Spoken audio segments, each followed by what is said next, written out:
Dark Souls remastered.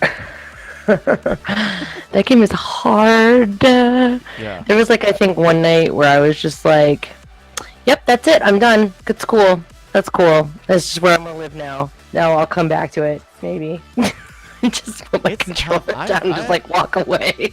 I have a tough time with all of those like hyper difficult, games like Dark Souls or Demon Souls or Bloodborne or whatever. Yeah, it is fun. You know what? I do like that though, because I will say the one thing I do like is that when I do kill something, I feel like I'm the hero of the universe. Like when I do get past something, I'm just like, oh, I'm so good at video games. I did it this one time. Yeah. Let's not ignore the 175 times it said you died. But fuck it, we're in it now. But it takes, it takes a village. That's true. Oh man, so I've been rerunning it for some reason. With just like I just made a new character and I was like, I'm gonna go through, and I was like, wow, I got through parts of it in the beginning that took me probably a week before. So I mean, I guess that shows improvement, right? Sure. Yeah, I mean, it's the thing about those games. I guess this applies to a lot of things. Is like, it's about building and understanding patterns and building habits into your own, physical, whatever, into your muscle memory. Yes. So that's kind of why, like, I really love The Witness, but the problem with The Witness is if you stop playing it for more than, like a week or so, you kind of lose your momentum, and I think you're better off starting all over again. Because not terrible, I guess. Did I ever play The Witness? I don't think I did. That was like the puzzle game. You're like on a deserted island, and there are all these puzzle panels everywhere. Oh, I watched somebody play. See, that's the hard part. Is I'm such an obsessive like video game watcher. Yeah. That I almost sometimes just like people like playing games and then I watch them. Yeah. That I can't remember sometimes if I actually played something. Oh, because or if I just watch somebody play it. I'm able to get that with what is it? What was that game that just came out? Detroit. I spent like 3 days or so watching someone on Twitch play it, and the guy was fine, who I was watching play it. But I was like, cool, I think I got a good sense of what this game is, because I played all the other David Cage games, I watched people play a couple, and then I sat with Curly on the second half of his. I watched the first half and the second half of his Detroit playthrough. I like hung with him to like emotional support, Yeah. like you do. That game was intense. There are really good moments in that game. I don't love always shitting on it because I think there's a lot to shit on in that game. But there are really, like, that's a great engine. It's a really great system that they built. You broke every bone in your body just now. You know what? And you know what? That's kind of what I'm trying to do here. Like, we'll talk and do stuff, but I also want to just like kill this motherfucker just slowly. Destroy. Like, those bones are so broken that if he ever has children, they will already have broken bones. Like, there's a button. There's a button where you can like throw your board out below you, and you're in the air. I have to figure out what that is. I think it's triangle. I don't know. We can watch you fall on your ass 18 times so you try to figure it out. Oh! Yeah, kneecaps used to be a thing. Do you remember when you had kneecaps? Yeah. That's pretty Back cool. in the day, we had kneecaps. This is why they stopped making skate games, because they just generationally, Jesus. no one would have kneecaps anymore. I don't know why. It is such a delight to watch people just get destroyed. Oh my god, it's terrible. Yep. There's a way Oh my heavens to Betsy. You can do like little emotes when you're in the air. I have to figure out what that is too. Did you watch any of the E3 stuff, Jen? Oh god, I watched so much E3 stuff. So because I watched all the pressers because I was in San Diego still. Mm-hmm. So DKG coverage of E3 pressers. Oh, Basically, sure. a bunch of us just hung out and watched it. And we watched the official Twitch stream that you're allowed to use when you're doing Twitch stream of E3 stuff. Sure. Which is great, because then you're like watching people, you're like, has this person ever played a video game? Maybe. Oh, this one has. Nope, that one has never played a video game. Yeah. That one is literally texting right now. All right. I don't know. Some of the coverage was kind of goofy, but yeah, no, I was pleasantly surprised. I could not possibly be more excited because so Cyberpunk was a thing that they mentioned verbally in 2012, and I was like, that would be amazing. Oh my god, I'm so excited. Because I'm a huge William Gibson fan. I run Shadowrun tabletop and stuff for a long time. That's definitely something I really like. And then we got that teaser trailer in I don't know, 2014, 2015. Yeah. And we haven't heard anything since. Yeah, we hadn't heard anything since. So I was like, okay, cool. So they made The Witcher, made their money in Witcher, and I guess maybe someday, whatever. Well, and CDPR, I don't know that they have a second full-size team like they do for the people who are making The Witcher. And The right. Witcher So I just assumed, well. Well, it just takes time, they did Blood and Wine. They did a bunch of expansions for The Witcher. God, it's just. Is it hard to watch? I No, can try to just do wheel skating, but I'm not good at it. No. For some reason, it was just the way that the hips pop out of everything. Oh man, no, the Cyberpunk 2077, I think you're right. Things take time, but also I, as a video game player, have learned over the years, if you haven't heard about it for a few years, it may have gotten scrapped for something else, and we're just gonna pretend like nobody noticed, and then never talk about it again. So the moment I saw the red type on there, I was just like, wait a minute, is it? And, oh my god! And I'm so excited, so excited. Yeah, I don't know that we had kept hearing stuff and little rumors and leaks about Cyberpunk that I still felt confident it was on its way. But, for CDPR, they were still supporting The Witcher 3. And they decided to make that Gwent game because they made a card game that people kind of like. And so you gotta try, right? Everybody in their stupid card games. There are not too many. Have you tried any of these free online card games like Hearthstone or the Hexen's not free, but well, okay, so I've played Hearthstone since alpha.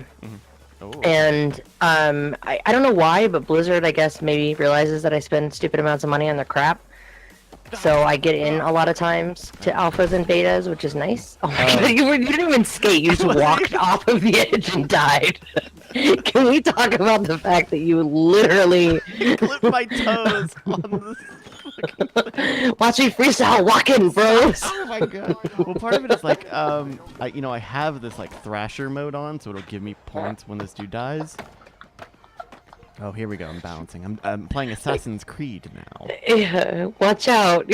Were there any haystacks nearby? Can you ring the bell? Oh man, I'm sorry. So you have the Hearthstone alpha. Yeah, so I played Hearthstone from the beginning, and I played it for a long time, and that's why people are like, oh, you gotta pay to win, and I'm like, do you? But then I realized that I've been playing for so long that I just have a lot of cards, but I do almost every expansion.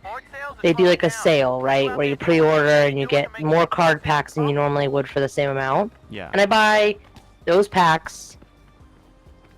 Yeah, so I do that every expansion. So I guess so I have spent quite a bit of money on it just because of that. Probably what, 150 a year? I was gonna say probably about that. Because it's two big expansions or it's a couple of small ones, right? Sure, and then that'll definitely take into consideration the fact that I occasionally will, if they do a deal, I'll buy it. This time they had this one. The one right now is actually a really great deal. It's $8, and you get 2 of each of the current sets, 2 packs from each of the current sets. Yeah. And that's a really good deal. Just use promo code TheJen yeah. at Hearthstone.com. Yeah, at I suck at Hearthstone, even though I played it for a long time.com. No, I don't know. I used to get Dad Legend pretty regularly, so I do okay. Of course, now it's a whole different really world. good, you know? I mean, I haven't played Hearthstone in a while. I mean, I could probably play it right now, you know, but it's just been so long. Where at least you've had like a low grade connection to it this whole time. Yeah, well, and a lot of it too is that I also hang out in Dill's stream, and Dill still streams Hearthstone because he's good at it.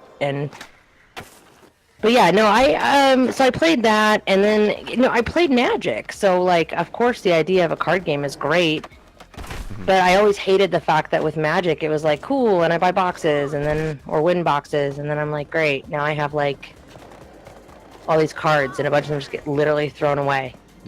Like piles of cards, and you can't change them, and there's just things you can't do unless you're in a digital game. So the idea of a digital card game, delightful. And then I did WoW TCG too, back when that was a card game.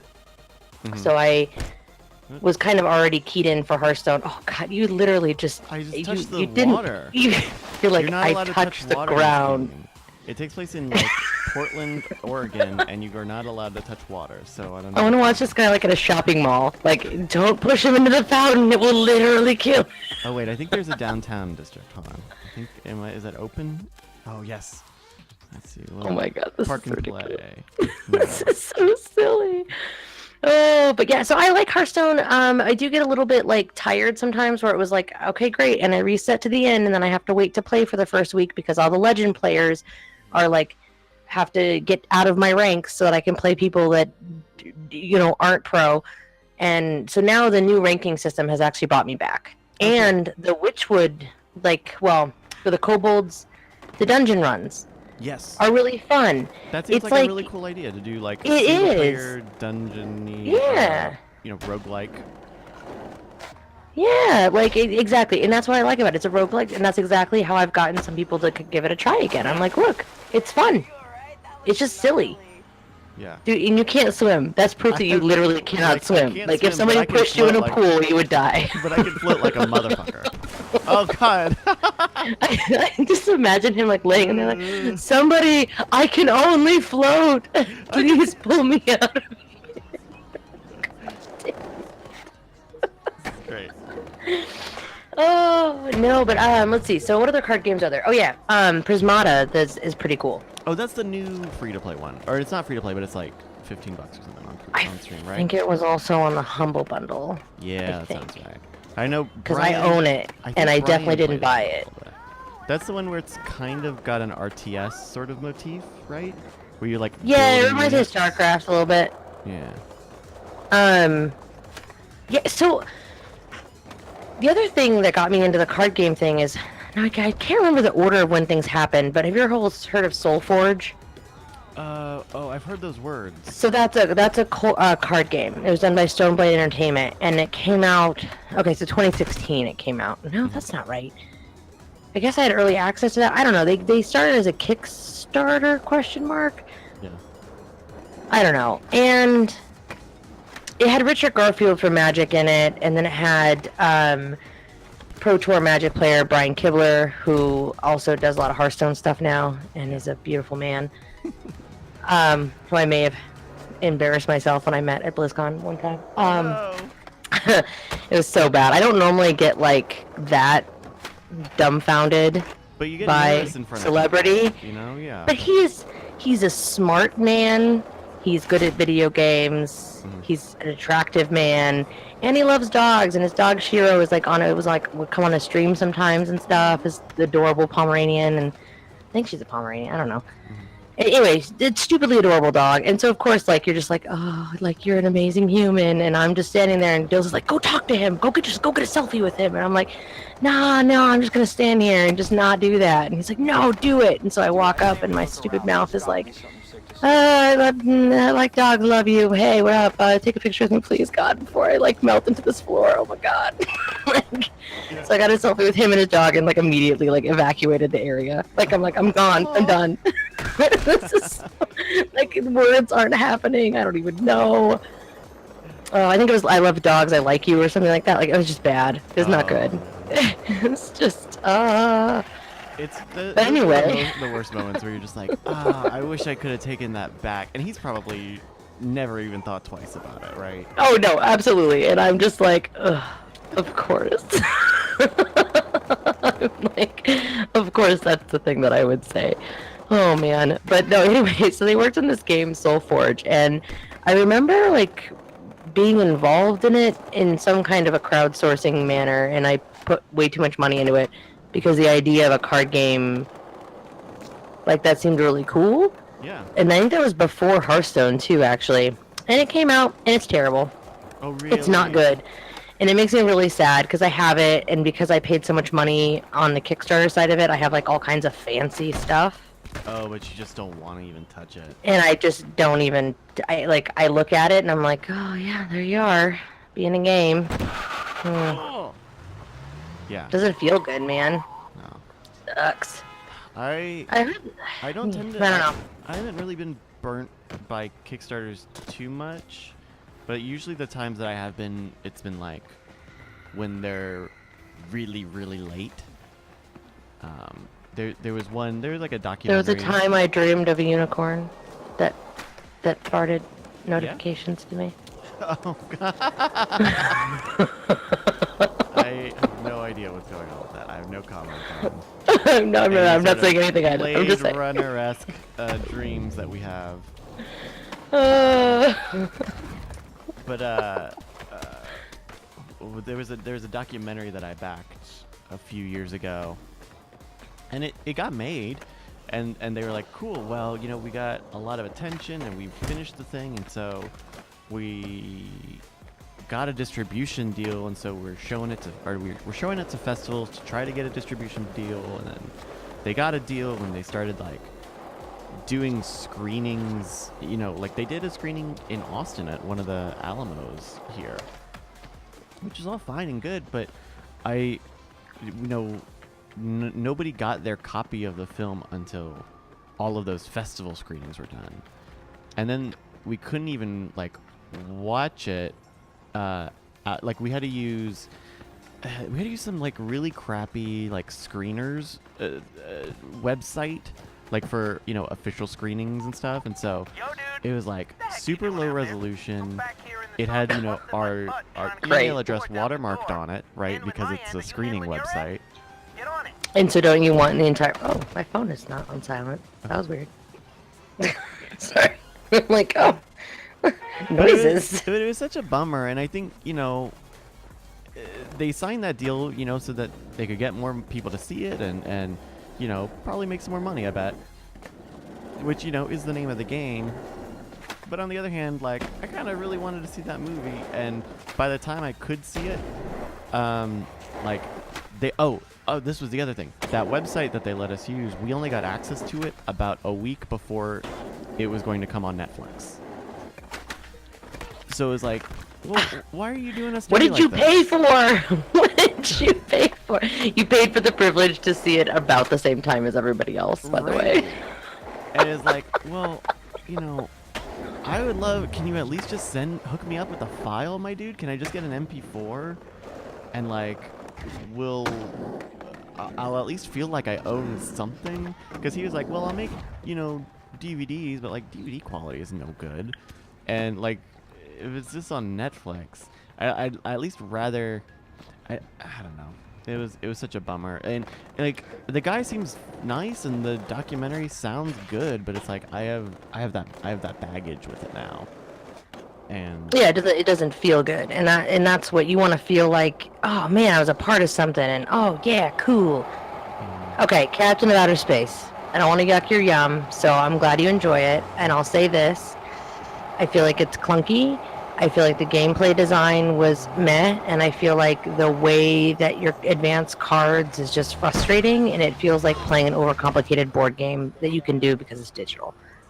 If I had to sum it up, that's how I would do it. But that's me. Maybe not you, and that's okay. We probably also didn't spend a couple $100 on it like I did. So, like up front. Volkai, maybe more than a couple $100. Volkai saying, you know, talking about Kickstarter stuff, he's still waiting on Mighty Number 9 on 3DS. Jeez, man. You know, a real bad look for Kickstarters with when shit like that happens, where like Yeah. you have something high profile and it just doesn't deliver. You know. And I've had some that I've had some really great experiences with. So I've been the other side of my nerdy world. That's not related to video games. Is I've been a tabletopper and a LARPer for a long time, specifically with White Wolf being my favorite, and with the fact that we were literally still LARPing with 20-plus-year-old out of print materials. Yeah. Like, it's kind of insane. But over the last like 10 years, maybe last 8 years, another company got the publishing rights to be able to kind of redo that material, to revamp it, to release it, like the 20th anniversary editions and things like nice. that. And they've done them all on Kickstarter, which is great. And for those of us that are big nerds in that world, it's been really fun to kind of help shape it. You know, we can put our character names in there and like quotes and stuff and just stupid shit. So like that's really well done. And some of the prizes have been really interesting too, like the rewards that you can get. For me, one of my favorite artists, no, he's really my favorite artist, is Ron Spencer. He specifically has done several Magic cards. I actually collect the cards that he's done. But he also did a bunch of the art for some of the old Werewolf the Apocalypse, like supplemental books, and also I think Freak Legion and Sabbat, maybe Vampire. I have to think about it now. Anyway, one of the rewards is that for Werewolf was you could have him do an original sketch of your character, that's cool. or like whatever you gave him. And I was like, oh my god, like that's really cool. It's like this unique thing, nobody else has it. And the fact that I got to do it for my character that was a character that there's this joke that if you put all this time and effort into making a character, it'll die like the second game. Like you'll be in some stupid plot and it dies, right? Yeah. I made this character as a 5-minute joke because a friend of mine convinced me to go to his werewolf game that he was running in Chicago. So I drove out there, and that character is still to this day alive and has been through events that it should not have survived, like event games where I'm like, I'm gonna fight the big bad with the characters that have twice as many points as me, and it's gonna be cool. It's like a level 3, like going into like a level 20 like boss fight, and somehow survive every time. And so it's become this ridiculous joke. And so of course that's the character that I had him do the sketch of, because why wouldn't I? Like, that's hilarious. Yeah. I mean, so that was a really cool. Yeah. I'm in a Pathfinder group, and we just finished up like a big arc last night, and so it was like it culminated into this like big like actual sort of war, and so we were like trading off between playing our PCs and playing these like army units, right, like troops. Oh, that's fun. Yeah. And so we ended up beating the big bad guy. Oh, the way we beat him was so great. So there's like, some general of this demon army. And we like beat his first phase, and he turns it into this huge like horned demon, whatever. Sure, like you do. And I guess their siege had brought in a like a battering ram. Well, one of our characters secured the battering ram and ended up like lodging it loose downhill into him and like doing like 80 points of damage on him by just running him over with it. Oh god. It was great. We ended up we got like we were level 7 or no, we were level 6 or so, and we ended up getting enough points to all level up to level 10 just from that game. That's crazy. It was awesome. And I love Pathfinder and hate Pathfinder simultaneously. I know. I love hate it. I kind of wish it was 5th edition. I really like 5th edition, because 5th edition is just a little simpler. That's the only thing. It's just a little simple. Sure. It's real simple. It's good though. Like honest. Oh my god, you are trying. I don't know what. I did some Jedi mind tricks. I don't know. This is not Tony Hawk Pro Skater 3. You can't actually just do that and then clip a rail and be fine. Yeah. Good to go. Good to go. Some like fucking Ape Escape shit over here. This is like some. I just you rock that board. I was ready for you to like let go and just like fall and crack your head open. Like that's close enough. Oh, by the way, I just cut my volume down a little bit. I'm sorry, my audio is a little bit. I forgot to retool for Discord calls. I turned it down. Discord call, like, yeah, I've controlled it over here too. So Discord call volume apparently much different than Discord in channel volume. Oh, in like the voice channel stuff. Yeah. Interesting. I guess I that was makes like, why am I coming sense. through so strong? And then I thought I just overturned my volume, but no, I was like, nope, I'm literally just talking super loud. So Pathfinder's funny. Okay, so I didn't start with those games. Like I started with. I think I actually started with Werewolf the Apocalypse. Maybe. Really?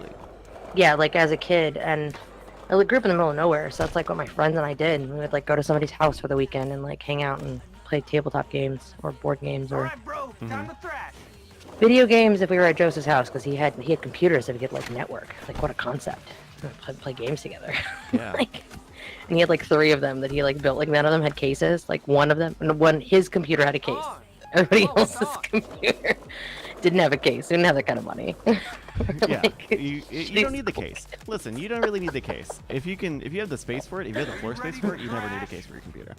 That's basically what his room was. It was like a couch, a bed, a computer at a desk, and then like other computers with monitors like sitting in front of what would be a computer that could have been in a case. These are the bones of a computer laid out. Oh, so bad, so terrible. But yeah, no, so D&D was like newer for me, and so like I tried to play D&D a few times, and every time it was like, okay, I spent 2.5 hours making this character to join this campaign because my friend convinced me to, and then we literally play for like 10 minutes, and then I don't know, somebody argues with somebody else about what item they were supposed to have or something, and then it breaks down, and then you never play it again. I'm like, boy, sure glad I spent a lot of time making that stupid character. You can always. I think you're always just meant to have like like people who play D&D a lot are meant to just have characters in waiting, you know? Just yeah. Because I sat in on someone's D&D game a month or 2 ago, and the DM was none too happy. Fuck. That was pro though for a minute. I was like, holy shit, we're doing some legit shit now. I think that's what I have to do too. But he like was none too happy that he had to like walk me through building a character. Yeah. But see, and that's the thing is that I can take somebody through like a werewolf or a vampire, probably vampire more than werewolf. But I could walk somebody through that character build like in no time. Like I can just do it in my head, and I'm sure for D&D it's probably very similar for people that grew up on D&D. Yeah, and like what made this experience not super great was that he was like one of those official D&D like DMs. So he does like the Adventures. Oh, Adventure League, yeah. Adventures League, yeah. Yeah, I like that actually. I went to my local game store. That's the place where I buy my board games, and I like them because they help me. They order my board games for me too. Yeah. Because usually I'm like, there's an expansion for this dumb game that nobody else cares about but me. Can I please have you order that so that I can buy it? Okay, thanks. And they're like, okay, so they've got Wednesday night D&D Adventure League. So I went and I just basically just used like a pre-made, and I had a lot more fun with that just because it was like, okay, it was easy. There was a character there. The guy who made the pre-mades knows how to build a character, so they did. So wow. Did you get to just decide that, or did you like? No, I did a challenge, and so like the whole conceit. So it fills out the skate part, right? Well, I think it gave me more tools because there is like a skate part you can customize. Like. Right. So I think it gave me some vert tools to do that. Okay. This is a very. That sign, dude. You and that sign, you're not friends. I'm gonna knock it down one day. Let me see. Is there another location? Oh, we'll do the industrial district. Here we go. Oh, look at this. So quarry. That'll be great. Sorry. So you were No, I was just gonna say I used to play hours of skating games like in college. That was pretty much what got me through. Yeah. Was I would sit at my buddy's PlayStation, like his dorm room, and just play his PlayStation. I am so Like surprised hours. that they just haven't done anything like this. Like, they had that session game that they showed at Yeah, Microsoft's yeah. briefing. Though, Look at this spot, man. There's gotta be I something looked better that up. than That this. was a Kickstarter game. Like that's an indie Kickstarter game that someone's been Yeah. developing for a minute. So Panda and Kaz were talking about it because they were super excited about that. And apparently, yeah, like they had said that this is the things that they wanted. And one of the aspects of it that's kind of cool is that, so what is it, when you're not skating, you can also like be controlling the camera and like doing the film work too, Yeah. which that's like a part that they're super excited about. I'm like, okay, not really me, but cool. Like I would just skate and that's cool for me. But hey. Yeah. I think, and maybe this is getting a little armchair game publisher now, but I think these skate games are great, and I think they probably have done well. There's a ton of sponsorships in this thing, so I would be it would be weird to say that they can't make money, but having played this for a couple hours now, this game is kind of difficult to control. Or like it's certainly not what you're used to if you're used to playing like Tony Hawk, you know? Well, yeah, but let's be honest. Like Tony Hawk is like the how do I say this without pissing off like a million nerds right now? It's It's abstracted. a really yeah. I'm trying to think of like the really complex racing game. It was like the one. It was around the same time. It was you had Tony Hawk Pro Skater 3 around the same time. Not Project Cars, that was way later. No. But it was super complicated. Like the fact is, you could like drive man. It was like the first game where you could truly, actually control it, like a Whoa. real. Maybe Gran Turismo would have been before Yes. then. Oh yeah? No. That's what I'm thinking of. Yeah. That's exactly it. I'm like, how is it so easy as that? That was the first one to do that. And when it came out, like my friend was like, "Oh, try this racing game," and I'm like, "This is great." But can I just play Need for Speed? Right. And that's what it is. It's like this is almost a skating sim. Though even still it has a level of abstraction of just like you still use gestures to do various moves. It's not like Yeah. it's not like a tech deck. Or maybe it is more like a tech deck. I don't know. It's I don't know. It kind of feels like a middle ground, I guess. Have you ever skated? Is that ever a thing that you've done? I haven't. So I've stood on a skateboard like less than 20 times in my life. And I say that very specifically.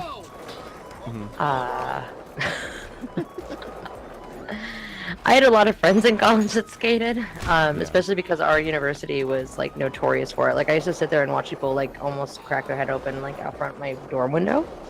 There was this rail in particular Yeah. that people would go and like we would get people up there that would like legitimate people that like made videos that people cared about that would go up there just to use that rail and a couple other ones right near my dorm room. And one of them was literally out the window that I sat next to, Oh wow. like at my desk. And so I would sit there and they'd be out there. And you just hear.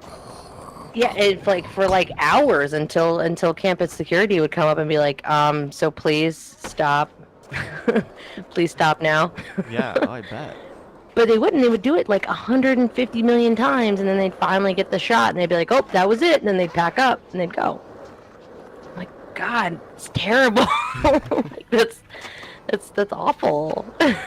But hey, you know what? That's Look, I bro, don't when you know. find a spot, you gotta take that spot. Yeah. I mean, well, to be fair, it made sense. It was a really good rail. It was one of those. It was a rail that. It was one of those thick, like almost concrete, but like white, like really thick sides of a staircase that went around. Okay. And so I think get that's what it was. Is it because it was wide enough that they could actually go further on it? And then at the bottom, it connected to just a normal stairway rail and like an old metal rail.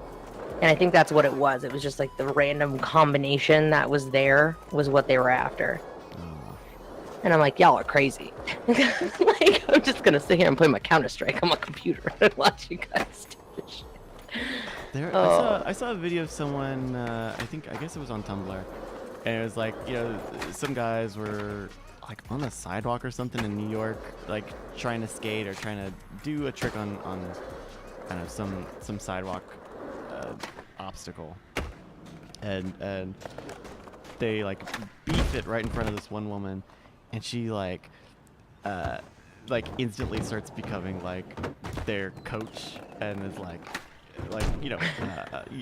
encouraging them to get it right, and you got this, you got this, what are you doing, do it right, god damn it.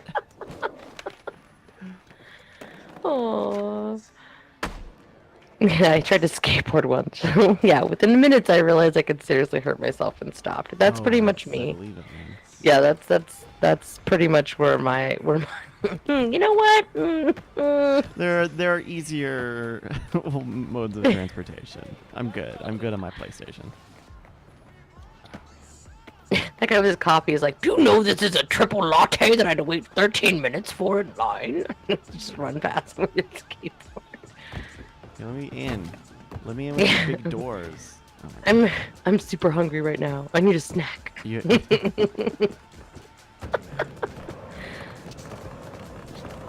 Yeah, here probably. Wow, is it really? Is that really a thing? In the Olympics? Skateboarding? Yeah, I didn't know that. That sounds right. There are lots of I mean, smaller- snowboarding has been there for a while, so. Yeah, right? I mean, the X Games have been going on for so long at this point. I feel like it's time. Yeah, there's always weird like politicking about what should and shouldn't be an Olympic sport. Let's all remember some of the strange things that are Olympic sports. Well, there's some weird. I think there are like weird rules in about that sort of stuff, right? Like.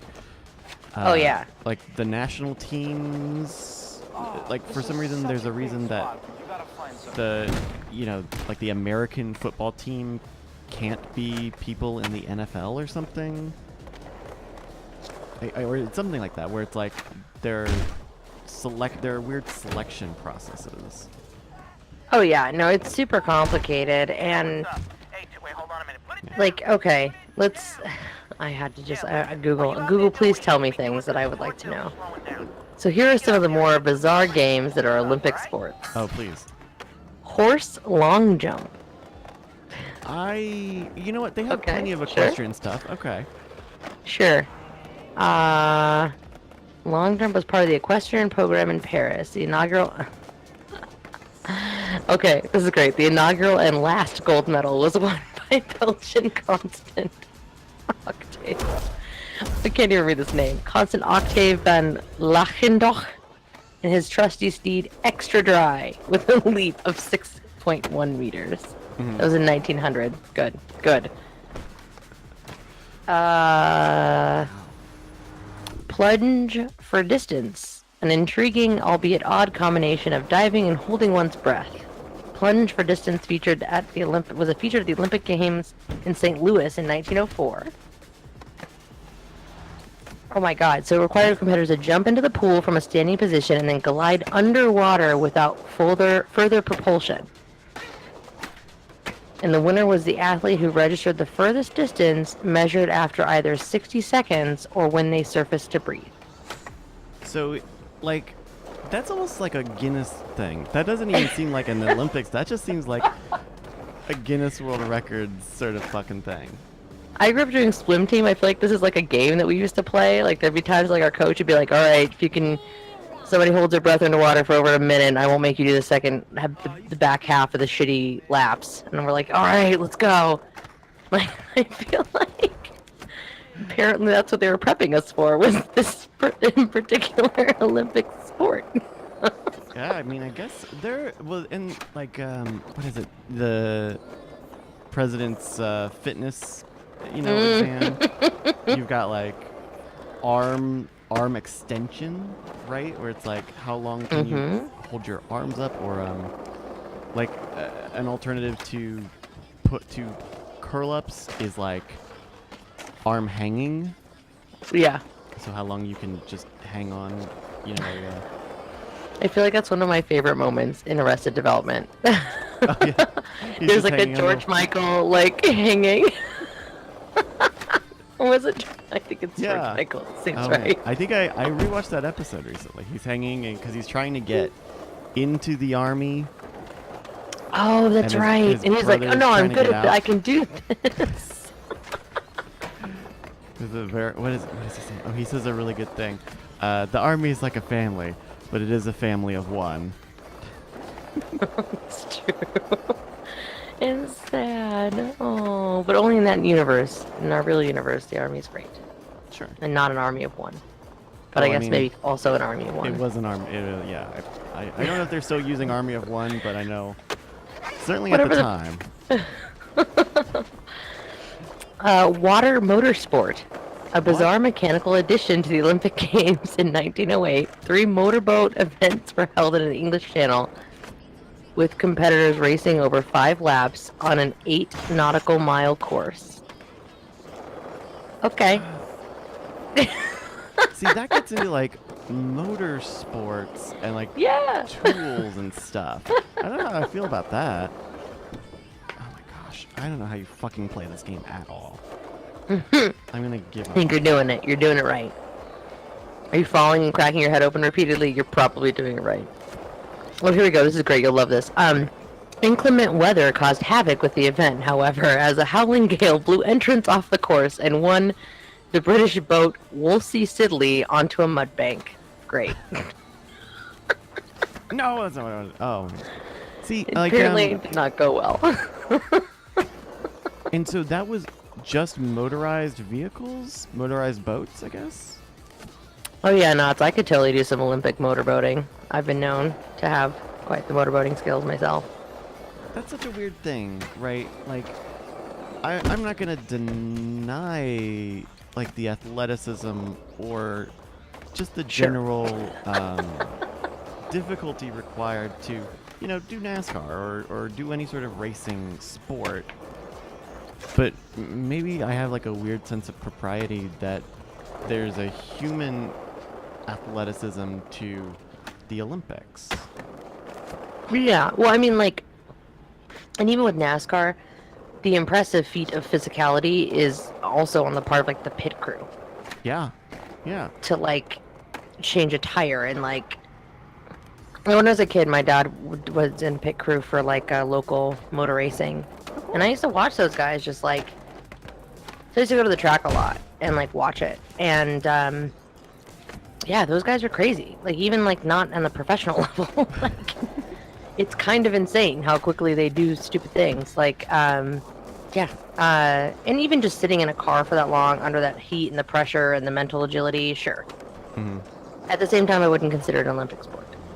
Well, yeah, like, I feel like the human body is such a key element to the Olympics.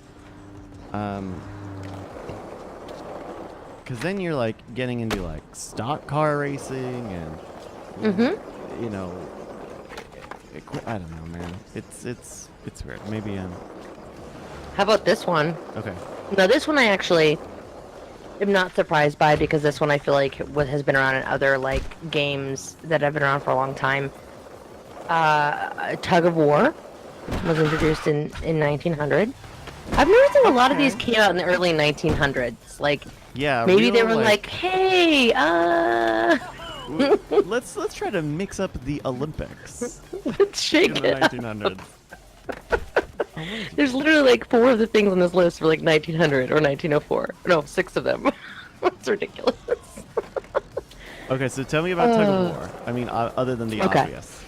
The centuries-old pastime proved surprisingly popular in France and was retained as part of the game's program for the next 20 years. Teams were required to pull their opponents 6 feet for victory. But if this didn't transpire after 5 minutes of huffing and puffing, the winners were determined by who had shuffled backwards furthest. Okay. I mean, Cool. that's Cool. how you grade the Olympic, or grade tug of war. And tug of war, I feel like tug of war is like, or some variant of it has been around in, like almost every culture. Like that's a very universal.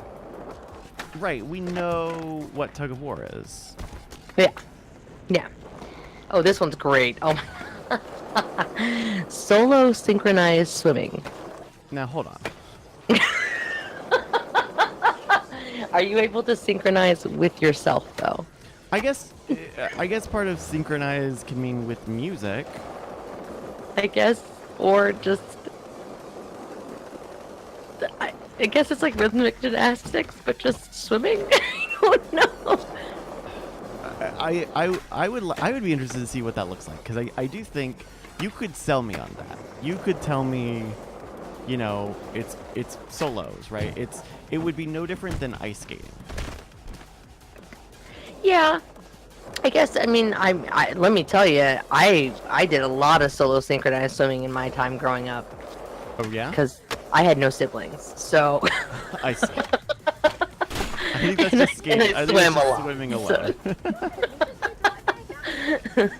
You could not have told me that though. I thought I was a graceful, beautiful mermaid. Oh Jesus. If you get a 10 out of 10 in self-synchro swimming, do you achieve self-actualization? Good question. Good question. Oh my god. Okay, let's see. Oh, rope climb. Cool. Okay. I mean, Yeah, cool. I get it. There's physicality. I'm with Mhm. it. you have a timed element to it. I'm surprised it's not more of an. That was I guess 1896, by the way. 18. Oh wow, so that's an old one. So like, I'm trying to think of the two ways you could do that, right? You either have a fixed length of rope, and you have to get up it as fast as you can, or you have a set amount of time, and you have to get up as high as you can. But I wonder. Oh my god. Like one of those doesn't scale. The first competitors were judged on the style and speed of their vertical progress, but by 1932, in Los Angeles, it was determined only by time. In 1904, Wait, American style? George... You got it. It's like I'm doing the Arnold Schwarzenegger right now. Are you ready for it? I feel like... Jeez, okay. Let's see. In 1904, American George Eisner was crowned king of the rope, despite the distinct advantage of having a wooden prosthetic leg. Oh. I wonder if there's like, well, he should only be able to do that if he's wearing a leg that weighs the same amount as a normal human leg, as if he'd had both of his legs. I wonder. Like if his handicap is that he has to wear like. Yeah, it has to just be a bunch of dead fucking weight. This is like the most ironic handicap of all time. Like. Oh, jeez. Okay. That's crazy. I wonder if, not to get off too far on a tangent. No, but no, no. It's great. If there are, you know, you are allowed in many cases to use prosthetics in the Olympics, right? Like Usain Bolt.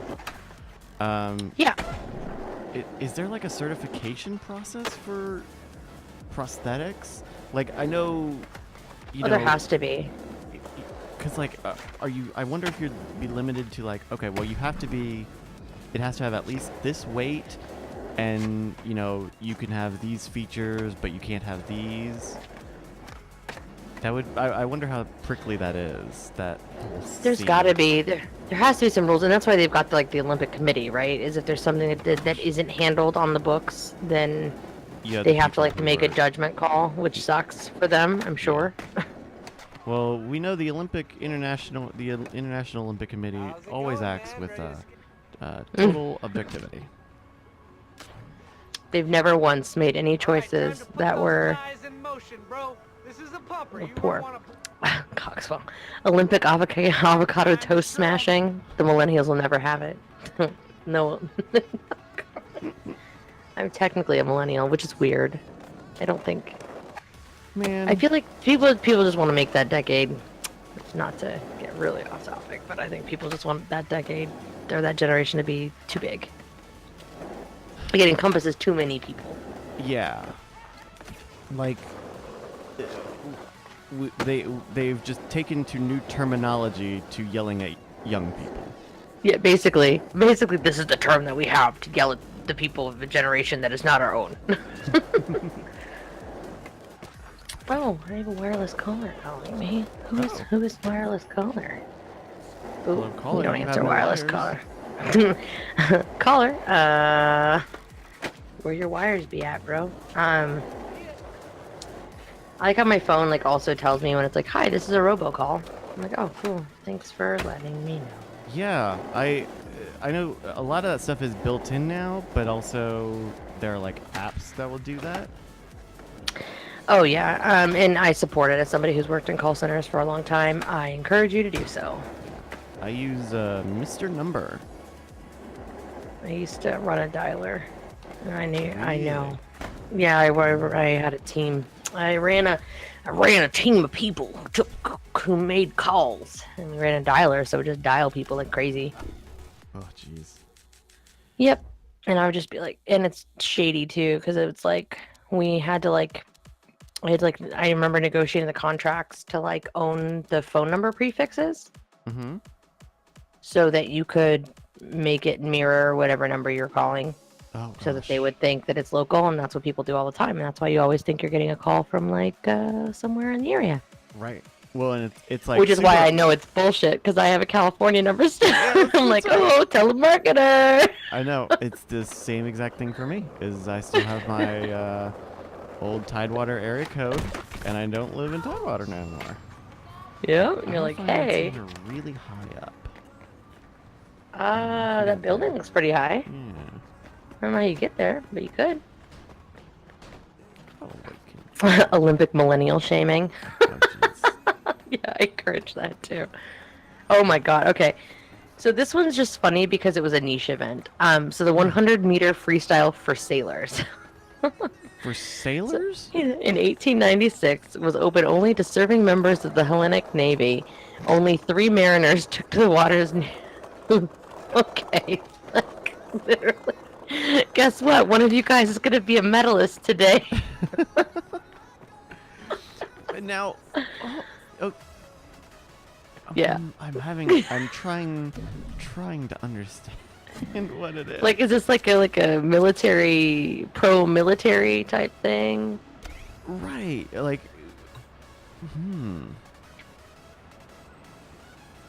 That is really... And there's actually a website that lists the 3 medalists. Oh, really? Are they anybody I know? Participants, 3 from one country. 3 athletes won 1 medal, because it's like some website where you can like look up like Olympic records, and so literally you look up the sport, right? And it's like it has happened in 1 game in 1 country, and it was done in 1896 in the Summer Games, and it says participants, 3 from 1 country, because again these are all like automatic, formatted filling, right? Yeah. Top athlete medalists, 3 athletes with 1 medal. Top country medalists, Greece with 3 medals. So silly. Oh. Well, and that's the other thing, right? Is like not every country has to, or I guess wants to participate in every game, right? Most don't.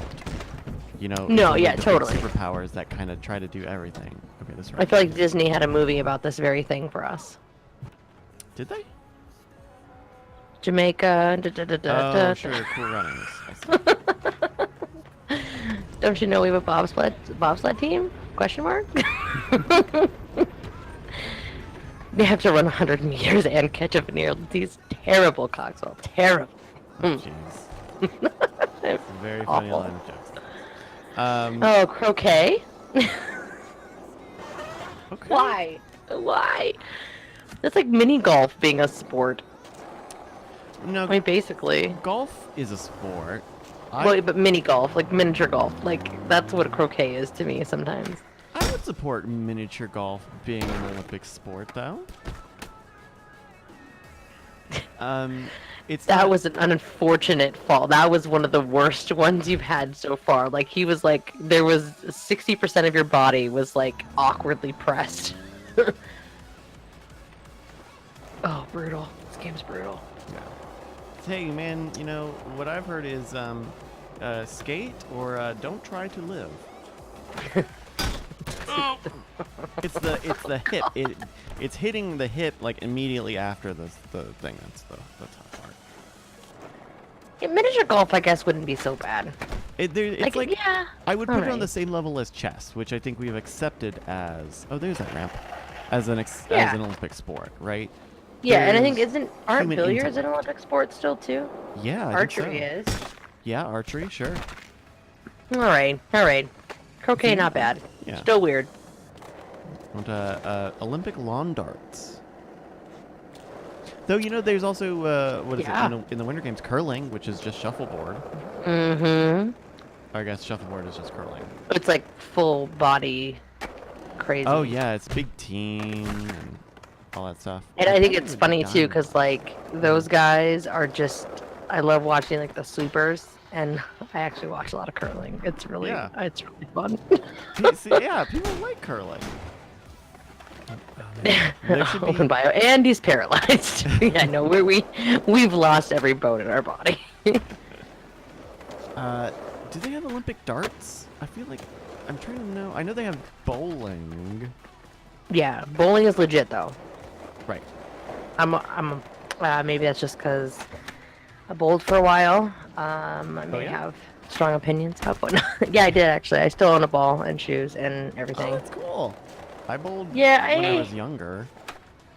I got really into it for a while actually. When I lived in Virginia, for whatever reason in Northern Virginia, you could get like a lane for like a night, like unlimited, Yeah. Oh wow. after leagues were done, and for like 3 hours. And so we would go up there and we'd get a lane, And just bowl and all we would just night. bowl. Yeah. Yep. And then I started to get pretty decent at it, and then a friend of mine worked for one of those big companies like Lockheed Bowl? Martin or Raytheon or whatever. No. Oh, no, like it's a really defense contractor. Oh Jesus. Yeah. I thought you were And talking so about they like were big like- bowls. No. And they had a company league, and the rule was that you had to have a chick on your team, or you couldn't have a team. Sure. So they got me to like join their league team, and You got a I- paycheck from Raytheon for a couple of months? I did pretty well actually. I placed pretty well. I even qualified for the regionals Wow, that's in great. the women's regionals, because you had to have like a qualifying you'd have a qualifying 600 series, which is 3 games over 600 points. And yeah, so I actually did pretty all right for a while. Yeah. Wow. It was kind of fun. Yeah, I had a pretty good time with that, the whole bowling thing. Bowling's fun. Bowling's pretty chill. Like I like it because you're bowling Mm-hmm. against yourself. Like, it's not. right. It is like as competitive as you want it to be, which means that like Yes. you can have 2 groups of people playing or do bowling and have completely different like experiences. Right? Yeah. No, absolutely. And the other fun thing is that when you set the way league bowling works is when you set your handicap at the beginning, Mm-hmm. like you basically, your goal is to just improve that number and to exceed past your handicap. So, Okay. like, that's the really nice thing, is that you're just basically trying to improve. And yeah, you can be as competitive as you want, which means that you can have a few beers and be really nice to the fellow teams that you're competing against. Yeah. It was really funny though, because like we named our team, because you had to pick a team name, Umbrella Corp, and nobody knew why, and we got like Umbrella Corp patches, and so we took these black bowling shirts and like just put like Umbrella Corp patches on them. That's too People were like, "What a obvious. neat!" They're like, "What a neat little." And all these people have no idea, right? Oh my god. Imagine being like the one other person like on another team in that league who gets it and is Yeah. just horrified. They're like, oh, the knuckleheads are the knuckle pins are playing Umbrella Like, Corp. Umbrella Corp. It's so dumb. Bowling is a weird thing. But it definitely is skill sport though. I usually support skill sports, and darts would be another skill sport, I guess. Mhm. I guess I'd have to just look at croquet in that way, maybe, kind of. Owen Bayou says what they're adding to the 2020 Olympics is skateboarding, climbing, surfing, karate, softball, and baseball. I thought softball And already baseball. Yeah, And thought those already karate. been summer sports, unless they got rid of them, I guess. Surfing it is a always- long time overdue. See, I thought they had surfing already too. I mean, it's great that they're, I guess, back. It's always weird. Maybe There they, are 66 things on the list of Olympic sports, by the way, on this weather website. oh my gosh, it takes Aeronautics? so friggin' long. I don't know. I just clicked it and it says aeronautics. Okay, participants, one man from one country. Hermann Schreiber, the 1936 Summer Games. That reminds me. That makes me think that is like I don't know if you saw the story from this past Olympics in where were the Olympics this last year? Or the Winter Olympics. Was that in? Oh, yeah, I didn't do a very good job of watching them, unfortunately. Yeah, I didn't either. But there was a story that came out about the woman who was who like conned her way into Oh yeah, the The skier. She like skiing, purposely. Oh, it was so good. I remember this. I actually have that article saved because I was so delighted by it. I was like, if I had money, I would do this kind of a stupid thing. Like I South would Korea, totally do this. yeah on the half pipe, Oh. the skiing half pipe, and like you know she was a substitute, and she wasn't even supposed to be on the team, and she had never played on the team even. It's great. I love, but that's what that aeronautics thing sounds like to me. If it's like one guy participating. Oh yeah. Yeah, I think it was that you had to like qualify, you had to finish 30 or more in like a certain number of like world events, so she would only participate in the ones that had fewer than 30. Than so 30. Everyone won. Yeah, it that's was it. so silly. I remember that. Do you remember Oh, what it's country she was playing for? delightful. She wasn't playing for America, was she? I don't remember. I think she might have been like Swiss or something. I don't know. I gotta look it Swiss. up now. With their cheese. I don't know. I'm ragging on Swiss cheese now. I need to find a good kill myself spot. Oh, okay. Well, not in the bushes by a tanker.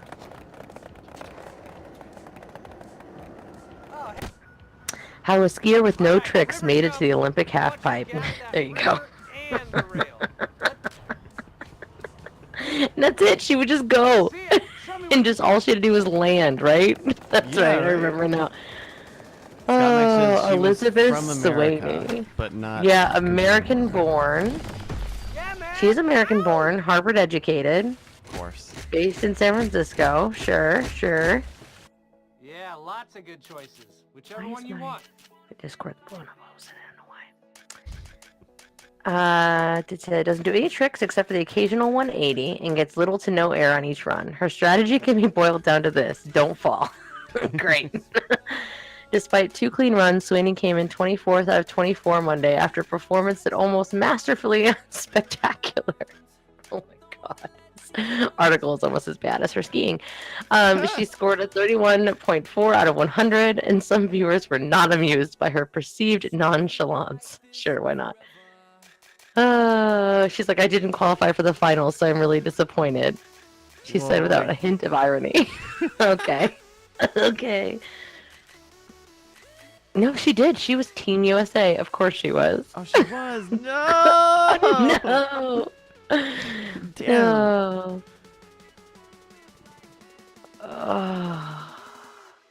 Oh, wait. Hold on. Oh, I lied. Okay. She was able to manipulate her way into playing for another team. She first competed for her mother's native Venezuela before switching to Team Hungary, the country her grandparents are from. And so she found some way to like Yeah. wiggle into that. Yeah. Wild, man. The Olympics, it's such a huge like world stage that it's always something. It's like a target, I guess. Volkai says 24th in the Olympics is still in the Olympics. I guess that's interesting, right? Like the satisfaction of where you rank in the Olympics, like starts off very high if you make first, and then goes way low when you hit second and third, And then like at what point do you start to feel better as your rank goes down in the Olympics, right? Like 5th, 10th? I don't know, man. Like just happy to be there? Just happy. I'm just happy to skate. Yeah. I'm just happy to be on the skateboard right now. I wrote the 4th most amount of bones, so I'm happy. It's an honor to even be nominated. I also feel like it's like, what is that? Oh God, I can't remember what it's called. Fibber, the fake app that's like Fibber? Tinder. It's like a joke. It's a total joke, but the idea is like what you put into your Fibber app is like people and the lies that they make to like get by on Tinder. It's some sketch from somewhere that I can't recall, but Oh, okay. all I could think of is like this would be like a perfect thing for that. It's like, no, I'm not lying. I am an Olympic skier. Like,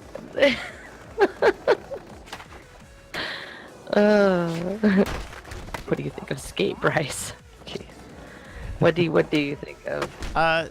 You know, so I bought this game like used from like a local games shop, like a few years ago. Like I only turned this on because it was E3 and you know all the talk of a possible Skate 4 and that session game kind of got me excited about it. And so I think I had played a very little of this before I booted it up the first time, and this is probably my 3rd hour or so with it, so I'm still pretty fresh. I like there's a lot that I like here, you know, like this is a solid engine. The loads are great. It's a very large open world. The ability to add objects just kind of anywhere, like this is it. I hate to say it, but the open world has more going on in it than some parts of like GTA 5. I'm not gonna lie. Well, GTA, okay. If you drive around the open world, it's just like deserted. And this Yeah. actually has like people walking around, like a guy with his coffee and stuff. Like that's kind of. Though I think those are different. Those are trying to be different things, you know, like especially the fact that like GTA 5 is basically the single player campaign for GTA Online, right?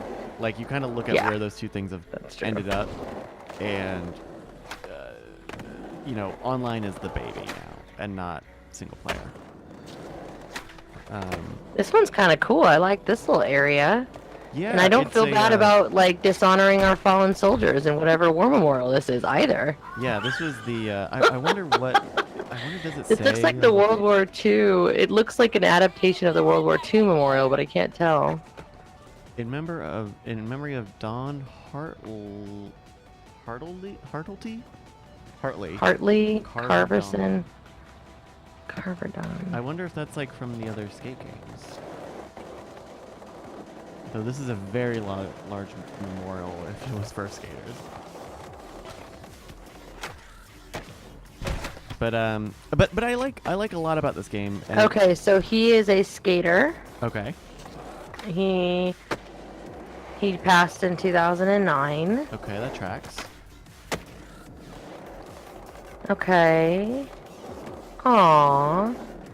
He's a Vancouver skater who was a legendary boarder who died after a fall on Canada Day. How sad. Aw, jeez. I'm glad I didn't Um, make too many bad jokes about him. yeah, indeed. He died when he was 52. That's an alright age. That's you know. No, it's still young, but it's not like. At least he wasn't like this 28-year-old kid. Like, Yeah. Man, like it's nice that that is, you know, the reason for this memorial skate park. it really looks like the World War II memorial, though. Like that's like the part that's unsettling me just a little bit. Like yeah, the Like- nameplates. Oh, Well, and also the wreaths, the way the wreaths are in particular, like that's literally what it looks like in some parts, I think. Or maybe I'm misremembering it. Nope, World War II memorial, definitely a whole bunch of wreaths. oh, Okay. jeez. Okay, I'm not a. Ooh. Ooh. Kevin It's not Anderson quite the says, same style. people play GTA Online? Question mark. They do. It is a After you very- load for 27 minutes. Okay. It does. I think it's not the experience. I think is not always great, but it's I'm kind of surprised it took them. Well, no, I'm not gonna say that because that's dumb. But you can always see that, like, in a lot of the open world design of GTA games, that they've tried to want to make, multiplayer playgrounds. If you look at like the original San Andreas, that's another game that has a bunch of open areas that literally never get used. Like GTA 5 at least uses most of those empty areas for something, where GTA San Andreas had just entire open swaths that you kind of were things, right? They were like, you could have shootouts or something there, but you didn't. And I would guess that is mostly due to like cutting features, right? Like GTA San Andreas, we know that a lot of stuff was cut out of GTA San Andreas, including like skateboarding, This whole place is like totally like national monument and memorial, like ripoff land. Is it like that? really close? Like I can. Okay, so I don't know. My grandmother took me to a lot of fucking memorials growing up. Because I'm like, that one reminds me of that one, and that one reminds me of that one, and I feel like it's actually purposely done, which is kind of impressive, actually. So we have the Washington Monument in the back. That is definitely very like World War II-ish. There's the other section over there that's like the Vietnam War Memorial, and then there's one over there that looks almost exactly like the Oklahoma City bombing memorial. Really? Yeah, and then there's one over there that looked like the Korean War Memorial, and then one of them that reminds me of a memorial in San Francisco that I can't remember what it's for, but I think it might be for the I want to say Chinese Americans, but I guess they weren't all American, that built the railroad. Yeah. That was kind of a big deal. They have a memorial in San Francisco. There's a part of it that reminds me of that. This is where like my random like memorial trivia comes into play, apparently. But that's interesting. Like the idea of we have to make. Oh yeah, there's a Washington Monument. Like we want to make a memorial to this person. And they want to make it skate worthy. And which kind of like justifies making it skate worthy, but we also want it to make it look like a memorial, like a very large memorial. So you have the pylon and you have the statues and the wreaths and all the these arches. Yeah, it's kind of neat. That's actually kind of cool. All right, I dig it. Also, this and good on them for like using like references. Genpedia, no. We call it gensplaining, actually. It's a very particular term. But this area is gigantic. Like I kind of thought I was at the end of it, and like it keeps there. Oh god, there's another building. That guy has socks on with his sandals. You need to run him over with your skateboard immediately. Oh jeez, this place is so silly. Look at, like I just love it now that I'm like looking at it like these. Did you see what that guy just did? He just wrecked that bench. Yeah. That was that's the power of whatever this engine is. You can just kind of pick stuff up and move it. So like I can just say, hey, you should take a break. That's cool though. That's neat. Look at these two. You should push it into them. What happens when you push it into them? They stop fighting with each other. No, they just run away. Ugh. You fucking townies. There you go. Take them off at the ankles. Oh my god. Bryce, no assaulting people. I have no part of this.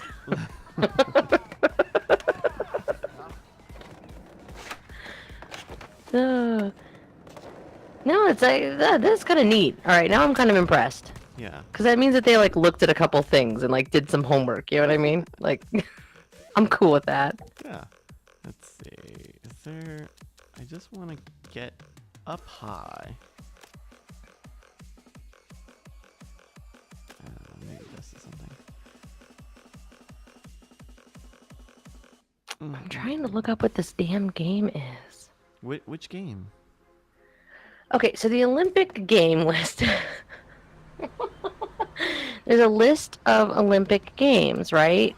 Because we had to go to that because I was like, what is this website that talks about these games, right? Because we had to look up the Navy swimming game. Oh yeah. We have a couple more on our weird list, by the way. Only a couple though, so you're good. Oh nice.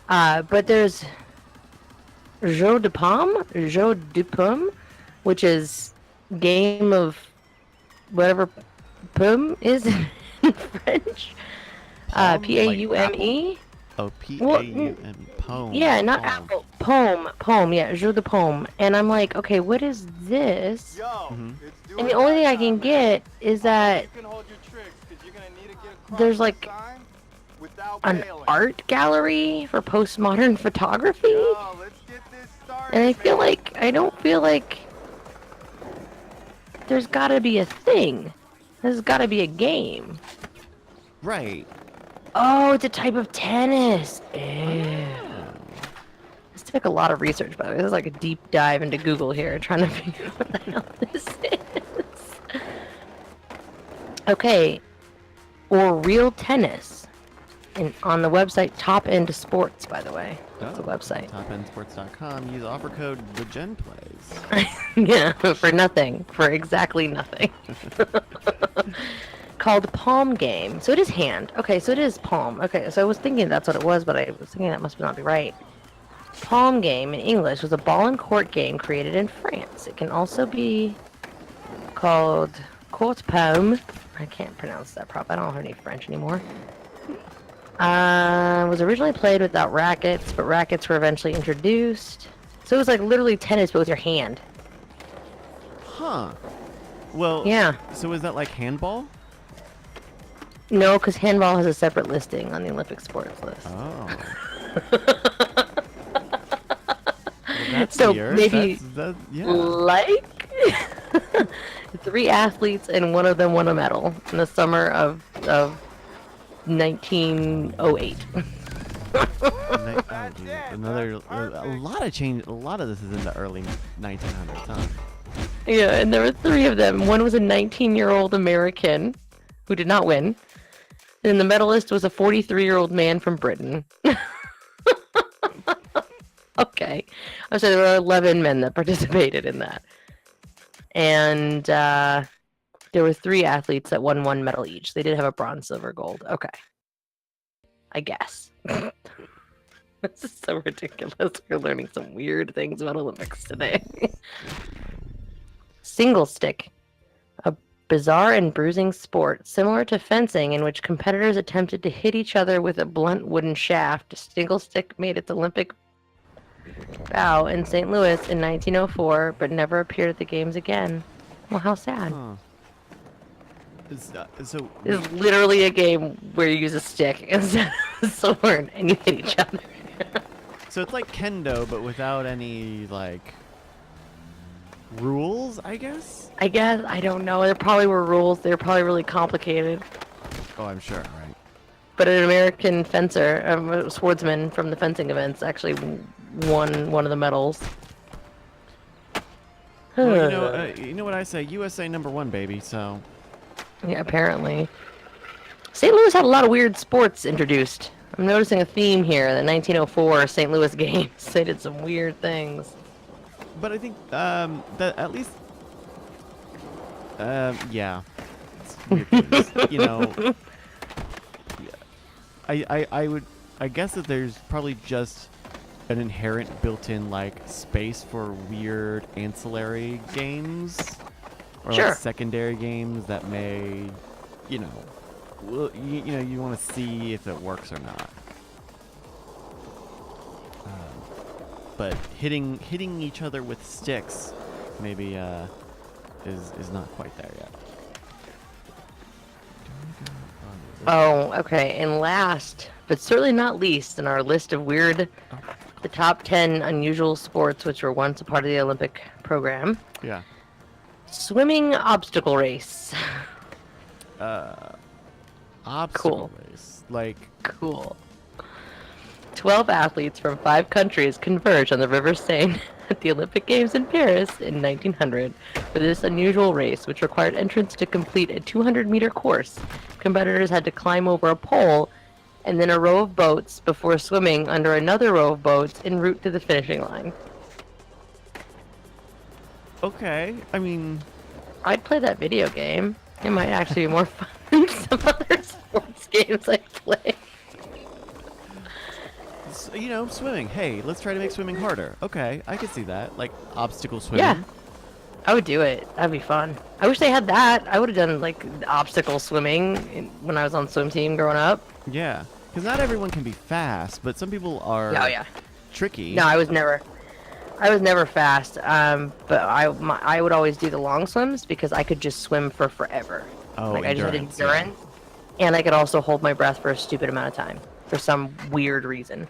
When you kind of get a little bit of that in the duathlons and triathlons, right? Where Yeah. you have a swimming component alongside these other two events. Which is impressive because I can't run because I grew up learning how to breathe while you swim, that I like hyperventilate when I run. Oh. Because I don't understand how to exert myself on land and breathe properly. I have to do like a rhythm purposely in my head as if I'm like, You have to otherwise I, regulate yeah, yourself, yeah, I can't handle it. I don't know how to breathe while running. That, but like I kind of get that a little bit too, of just like having to remind myself to breathe or breathe right, you know? Like, Yeah, when you're okay, working well, out? You know, in through your nose, out through your mouth. Don't Yeah. stop holding your breath. Oh I'll do yeah, that, because I'm like, notorious for that. Yeah. I'll even hard. like do that, you know, when I'm editing stuff or like playing games and stuff. I'm just like holding my breath because whatever reason, and then like realize, oh no, I need to like breathe because that's important to the process of life. My Fitbit Charge 2, I think, is the one that I had that had like a, hey bro, you need to like do some deep breathing because Oh, you've it would do been reminders. like not doing your, you're not probably not getting enough oxygen right about now. Oh, interesting. It had all kinds of weird settings in it. I haven't been using it lately for some reason. Fuck your Oh my car. god. Fuck your car up, bro. Yeah, it had all kinds of weird, cool things on it. It does a lot. Yeah. What do I have? I think I have like a Pebble. I have an old Pebble somewhere. The only reason I stopped using it, and it's sad, is nothing to do with it being bad. But here in Tucson, it's super dry, Oh, sure. and my skin is just like, ugh. I need to breathe. I need air. And yeah, that's why I stopped wearing it, is because I hate having heavy stuff on my wrist. And even just like a little watch is a little too much. The Ulta is a newer one, I think. That's skinny. People say it's pretty good. And like barely noticeable. Cause yeah, my Charge 2 is definitely like it's there. That was my other like Kickstarter disappointment was there's this company that was making the world's thinnest e-ink watch. So it was like an e-ink, a little e-ink display in a metal band, and it only told the time. You charge it up, it only told the time, but it was supposed to be, you know, thin and light and all that stuff. And I think the company went bankrupt or something. But it was always that thing of like, well, we're gonna stop talking to people and just stop posting updates. And at one point it was like, well, at one point we got We're gonna stop. We're just gonna stop eventually. like one update that they came out with was like a notice from like their lawyers that was like, hear ye, they're bankrupt. We're liquefying assets, so good luck with that. Like, all right, yeah, I figured that sounds about right. But that was like early Kickstarter. That was like that was probably pre Double Fine, or like right after the Double Fine game. You know what I just realized? I wonder if my first Kickstarter that I'd ever like actually done was an artist. I really liked her voice a lot. She was on The Voice, and this was like early The Voice, like maybe like the first one. Mm-hmm.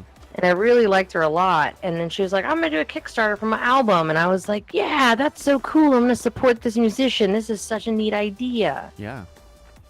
And then I think that I literally didn't hear anything about it for like forever.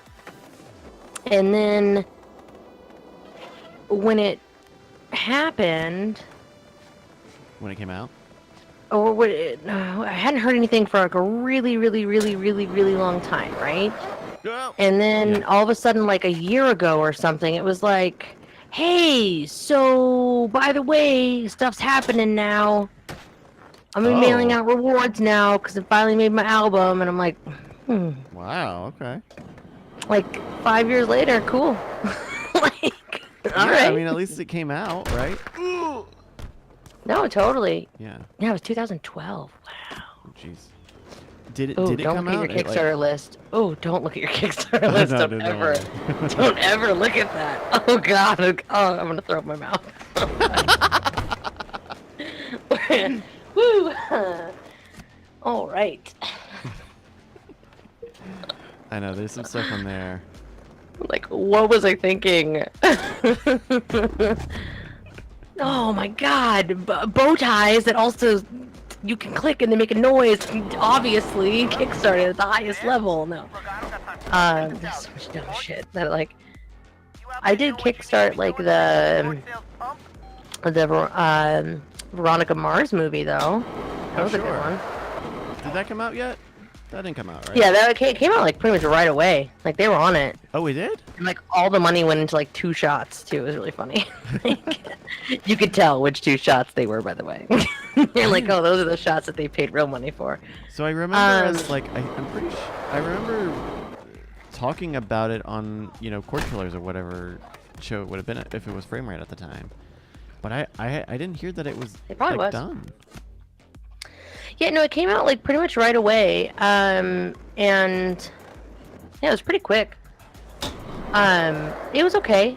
For those of us that liked the story, I really liked that show. Probably more than I should have. Definitely more than it was worth. But it was, I don't know, it was good. I enjoyed it. Yeah, it did actually come out. I don't know when it actually came out though. Maybe 2014, 2015. Huh. Yeah, sure did. Wow. I remember we watched it digitally. My roommate, she was like one of those crazy people that was like an insane Veronica Mars fan. So she like kicked it the highest level, short of paying $1,000 to have somebody at Put her in it, yeah. Yeah, basically. Aside from like being in it. Yeah, and I got like a Team Logan shirt or something at one point too that I got for it. Oh, one of the characters in the show is named Logan. Yeah. Yes. I'm pretty sure, and it was like basically making fun of the whole Okay, I've heard about Team this spot. Edward, I see all these Team old guys used to Jacob skate it. crap. By being the exact same thing. How delightful. That oh man, that whole thing's weird. Yeah. Look, let teenagers decide how they want to get all riled up, Yep. They're gonna want to have sex with werewolves and vampires and make them fight and One teenager's epic choice Get off. between bestiality and necrophilia. Hot. Sure. Oh, delightful. Oh boy. So we are breaking bones less often now. We're harassing normals. Yeah, we should break other people's bones. That's a good idea, Jen. Couldn't feel it. Can I just... No, he's a famous person. You can't run over the famous people. Is that what that is? Is that what happened? That guy's got a hoodie. You also can't run over people with hoodies. It's a very select list. Rules. Very strict rules. Reels. Oh my gosh. Hey, watch this out. game- What engine is this based on? Like, what other games use the same engine? That's a good question. I don't know. This was I'm gonna look it up. I'm curious. 2013 EA? So that would have been before, like, Frostbite. Oh god, could you imagine a Frostbite's fucking Oh god. sports game? Well, no, I think Madden, I actually think EA Sports games are on Frostbite. Like, I think they went the route that Ubisoft did, which was to try to get everything on their own engine. You might be right. Because, like, everything from Ubisoft now, or almost everything, is on Snowdrop. And it's, like, such a weird collection of games, too. It's, like, the South Park game, and fucking...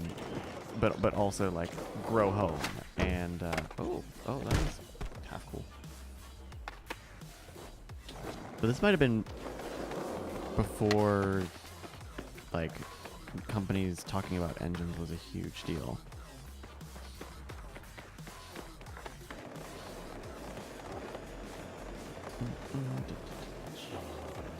All this engine talk just makes me want my fucking Monster World on my PC.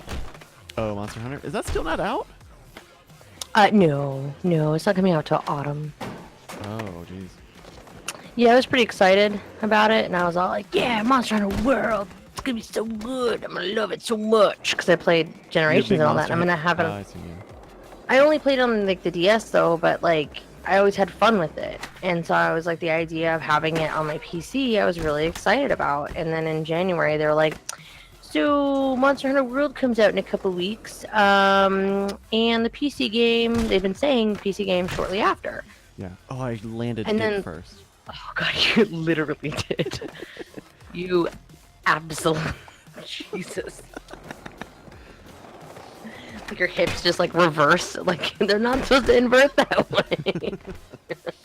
Dude, your wrist is fucked. The rest of you is okay, but that wrist just took wrist, every no. bit of that entire joke. Oh, I like rolled into a ball.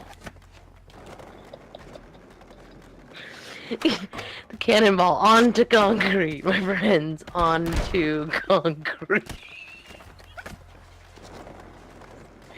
Some of these are just like, I don't even know. It's so. God. Yeah. Some of them you're just like, ooh, my body just turned to jelly instantly upon impact. Like that one. I'm pretty sure we just saw your foot turn sideways like 3 times.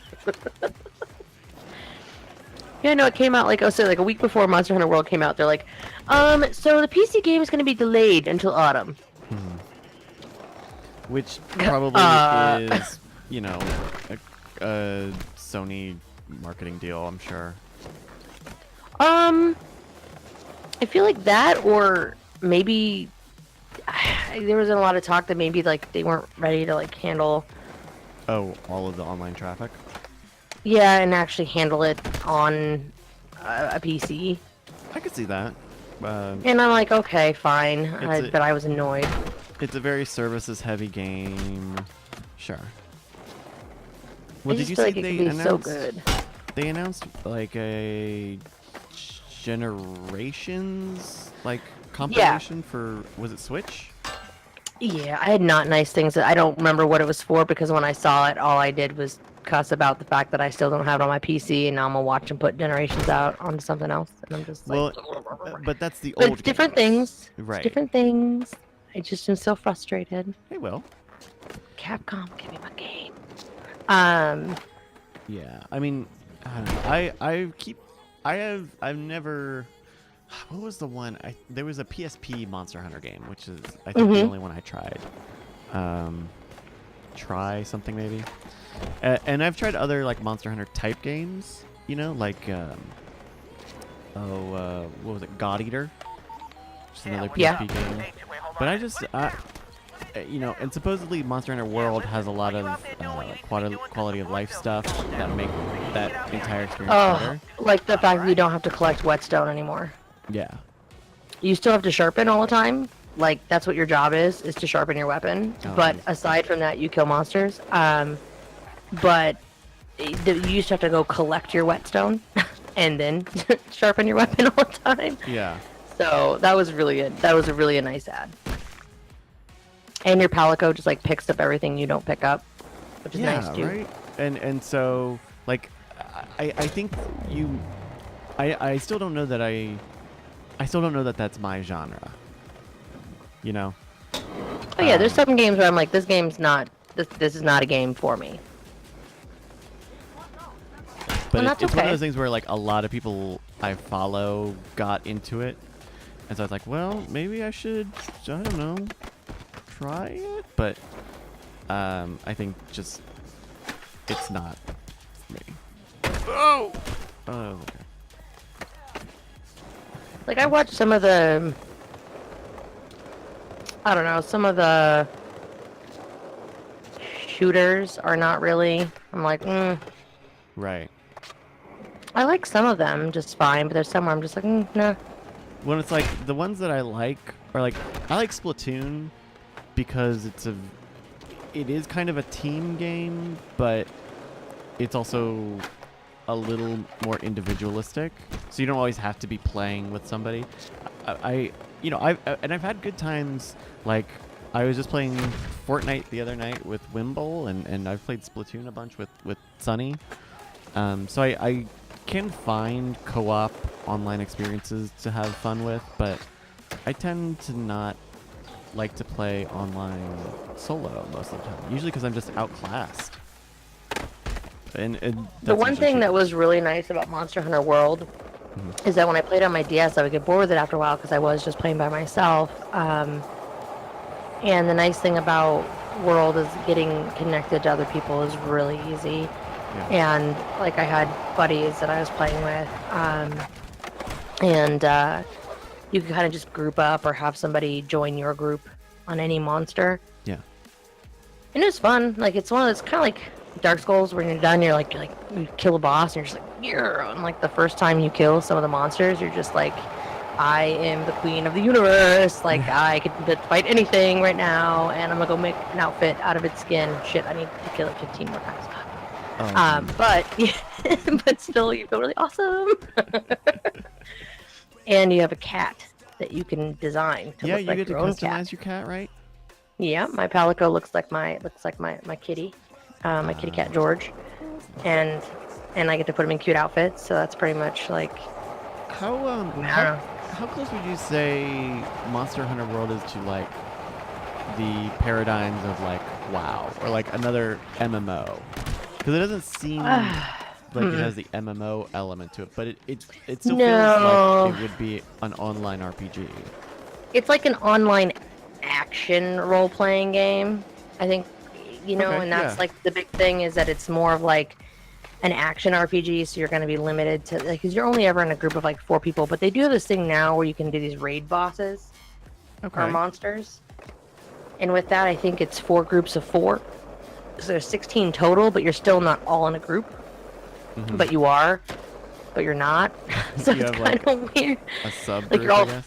you're all fighting different parts of the same boss monster thing. But on your Which is own. weird. Yeah. But yeah, but on your own. Because like Yeah, it's kinda weird. I spent a little bit of time trying to look at WoW earlier this year or late last year, and this is another example. Like I was playing it by myself, so it was not very engaging. But that's the sort of thing where it just becomes a numbers game, and especially with WoW, which is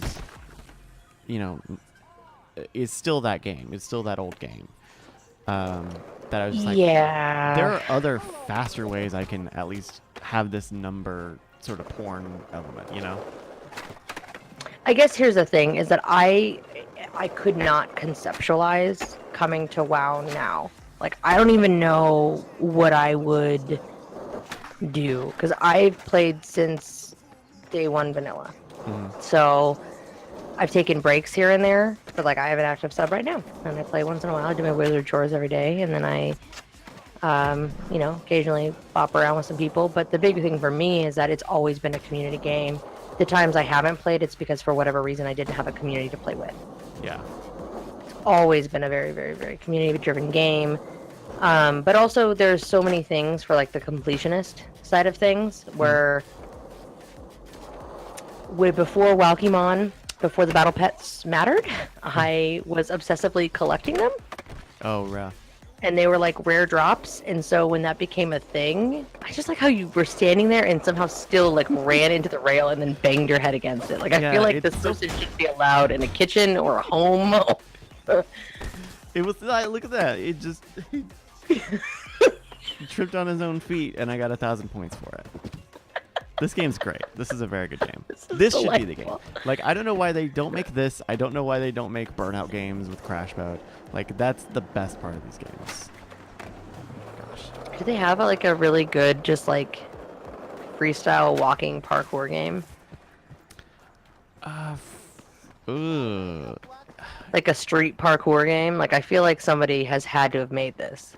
Well, they had the new Mirror's Edge 2 come out last year or the year before that, which was more open world than the first game. Are you kidding me, dude? And that's very like free running based. Are you serious, dude? The one thing I have been liking about Dying Light, which for some reason Sam has gotten us to continue to play more of, I do like the parkour, climbing, running around. It was terrifying. Last night we were playing it though, and it was so dark, and it was nighttime. We weren't at home in the safe zone, and I was freaking out. I do not remember being that scared in a video game since like, I don't know. Well, other than Dark Souls, which is terrifying if you don't know where things are. But yeah, man, like it was scary. I'm, like running around, and I'm like, I don't know. I just want to climb up these walls and run forever. I'm like jumping from rooftops, like in a just panic, trying to get from one place to another. But that's kind of fun. Yeah. Like Dying Light especially does it well where, well, I guess Mirror's Edge does it well too, where it feels pretty seamless, you know? Like, Yeah. it's pretty easy to pull off. Yeah, like, cause I'm bad at normally a video game's like you have to parkour, and I'm like, fuck. Right. This is where I spend 45 minutes on the one section that everybody has passed because I literally cannot make this jump right now. Cool. When, you know, something like Assassin's Creed or like even like Uncharted or Tomb Raider, right? Like they're a little more one button climbing sort of scenes. Oh, are you kidding me?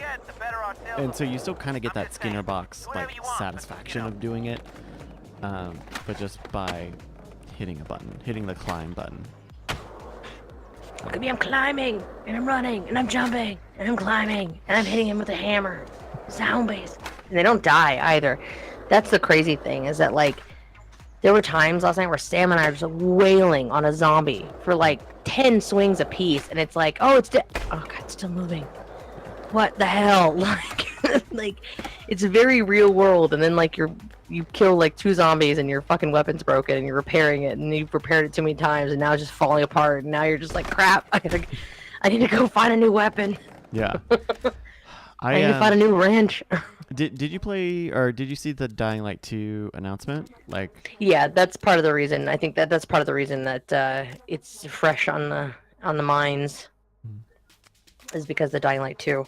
yeah, that's that could be. I don't know. Like, here are the things that I like about Dying Light. Right, I like the parkour element. I like the combat is pretty good. The sort of DPS based melee combat. Well, and it has gunplay too. And I like the light survival elements, but I just don't like, you know, day-night cycles where, you know, it becomes spooky and bad at night, and also zombies. I'm good on zombies. You don't want 18 more zombie games? Not really. There's not really enough out there, I don't think. I don't think we have enough to choose from. But it, you know, I guess from the pitches that they had been been doing about Dying Light 2, it really does sound like you have a lot of gameplay changing opportunities and options and choices and whatnot. I hope Which they make is the exciting. multiplayer a little bit better. There's a couple annoyances when you're playing with multiple people, and that's that, like, I understand everyone having to be in the same place to turn in a quest, but literally just to accept a quest, we all have to be in the same spot talking to the same NPC. Oh, that sucks. And it's really aggravating because it'll just be like, Curly will be sitting there waiting for me, or like, Curly and I will be there and we're waiting for Sam, or like, Yeah. and Well, it's and, like, we're just picking up a quest. do you all have to, you don't have to be like in the same place in the story, right? You can be on someone Oh, yeah, else's we can- storyline. Yeah, so like when I loaded in yesterday, I hadn't played with them. We're on Curly's save basically, right? And I hadn't played. I guess they played like one day without me, or whatever, and a couple sessions without me. Yeah. And that's fine because I was able to just jump in, and then when you come in, the game's like, "Hey, so the player you're on is further along in the story than you are, so you're gonna get spoiled because you're Yeah. gonna get moved to their spot of the story," which is fine. Makes sense, yeah. I know I'm not like. That's like the one thing that really kind of let me down a little bit about Monster Hunter World, is that the story of the game was kind of meh. Kind of weak. Yeah, there really wasn't story. It was like, okay, and the next thing happened, where some stuff happened, and you kind of care. Is Not there a really. narrative? Because I think from watching the beginning, like, cinematic, they make it seem like, oh, you're just bounty hunters, and, oh, it turns out the big bad guy is one of the things that you're bounty hunting. Well, there's like these parts where it's like they're trying to get to an interesting story, and then it just lets you down. Yeah. And you're like, oh, wait, are we going to get like a cool, like story thing? And then it's like, oh my gosh, the Zora Magdaros is this crazy elder dragon, and why are all these elder dragons coming here? And why is this land calling to them? And then, I don't know, you kill Xenojiva at the end. Okay. Like, it's like, why, where's the thing? And then there's this part where you're talking to like the elder dragon or the elder monster hunters, and they're like, oh hey, guess what, like, what is it so special about the Rotten Vale? And she's like, I think the Rotten Vale is where the monsters go when they're gonna die. And it was like, oh, okay, interesting, creepy story element. Oh no, we just gotta go kill a couple monsters there in the Rotten Vale, and it's gross because there's a fluvia. Gross. Okay. Like that. Like, all right. Like, we could have had some story. Like, I don't know. So I kind of started up Persona 5 again recently, and you know, there's that's an interesting. That's a weird sort of game that, like, the conversation about it has been, like, you know, especially at launch, you know, just the translation is not very good on that game.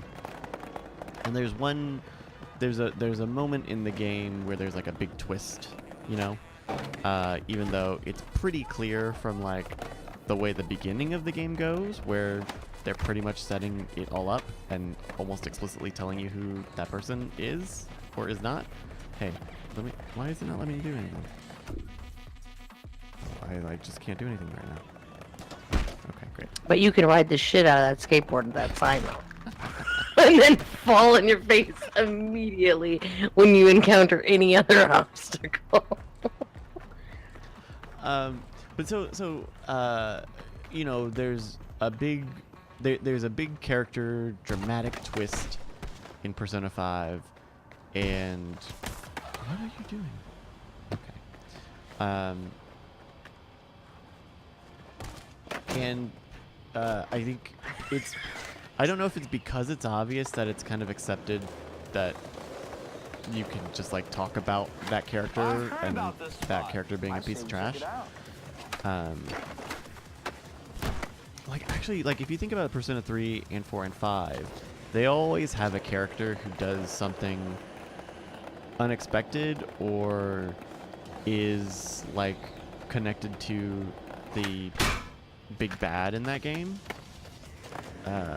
Sure. And it's usually telegraphed pretty heavily because it's a JRPG, and you can't let anything be left up to chance. but the way, which is cool, right? Like that's a game that is engaging you in the middle and the beginning, but the ending of those games is always really bad. Like, are you familiar with any of the Persona games? I am familiar some. I've watched like people play. I've never played. To be honest, I've never played through any of them to the end. I don't think. Yeah. I don't know if I actually watched somebody play to the end of. Maybe Persona 3. Maybe 3. Maybe 3. That came out 3 like was a 10 sort years ago, though, right? 3 came out probably more like 15.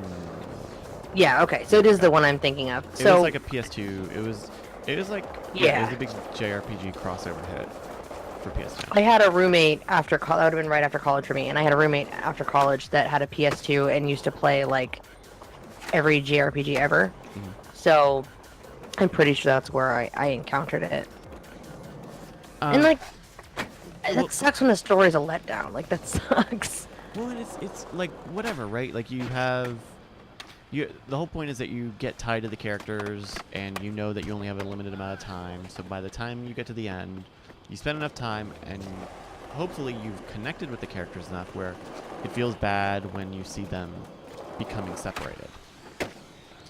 And that's all well and good. That's very good emotional storytelling. But I'm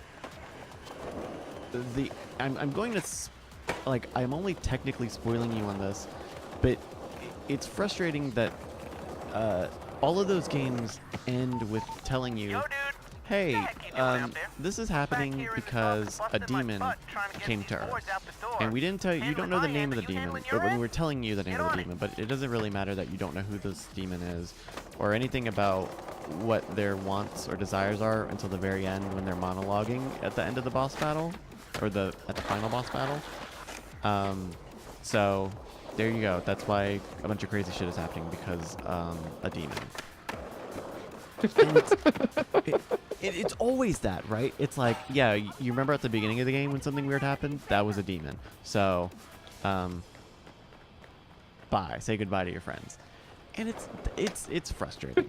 I know I'm probably exaggerating a little bit, but it always ends up to be this point of just like, hey, it's me, your big foe. Something we did not establish really at all in the story of this very long game. Aren't you surprised by it? Yeah, like no, actually I'm not. Cause I'm really not, because I don't know what a fucking Ikazanagi is. Like, I don't care that that's the wife of a guy I already don't know. Well, okay, so to be fair, Reggie, you're totally right. People don't play Monster Hunter for the story. They don't. But if you're going to set up a story and you're going to have parts where I have to sit through the narration or sit through the cinematic or sit through all that shit, at least string something together. Mm-hmm. Like, or at least make it... Don't hint at it then. Like, right, like like what you put on the game is your responsibility. And Yeah. either, if you're having a story, have it be fulfilling. Fulfill it. yeah, and the thing is, there was so many interesting opportunities, because like there's this other hunter where you're supposed to like, he's like the big impressive hunter, and you're like, oh my god, he's so impressive. Oh, whoa. Mm-hmm. And there's a point where you have to, like, one of the things is you have to overcome this monster that he couldn't hunt. Right. And so I expected it to come back and be like, oh, wow, you sure bested me, and now we're going to have this ongoing rivalry, because now I finally met somebody who can be my maybe match, kind of, and we'll have this delightful rivalry. And really he's just like, well, I was surprised that you did it. Here's your item. Oh, so it was just like, I'm done being useful now. Yeah, and now I just am like, say the same line every time if you come and talk to me. And I'm just like, opportunity missed, Like, I feel like that's not much that I'd be asking for them to, like, flesh that out a little bit, Give it a little... give it a little love. Like, why not? You made the game anyway. Right. Like, give me some voice lines, or, yeah. It's such a weird time with narratives in games. Yeah. Because you have a lot of indie developers really taking up the mantle to tell big stories or engaging stories on these smaller games.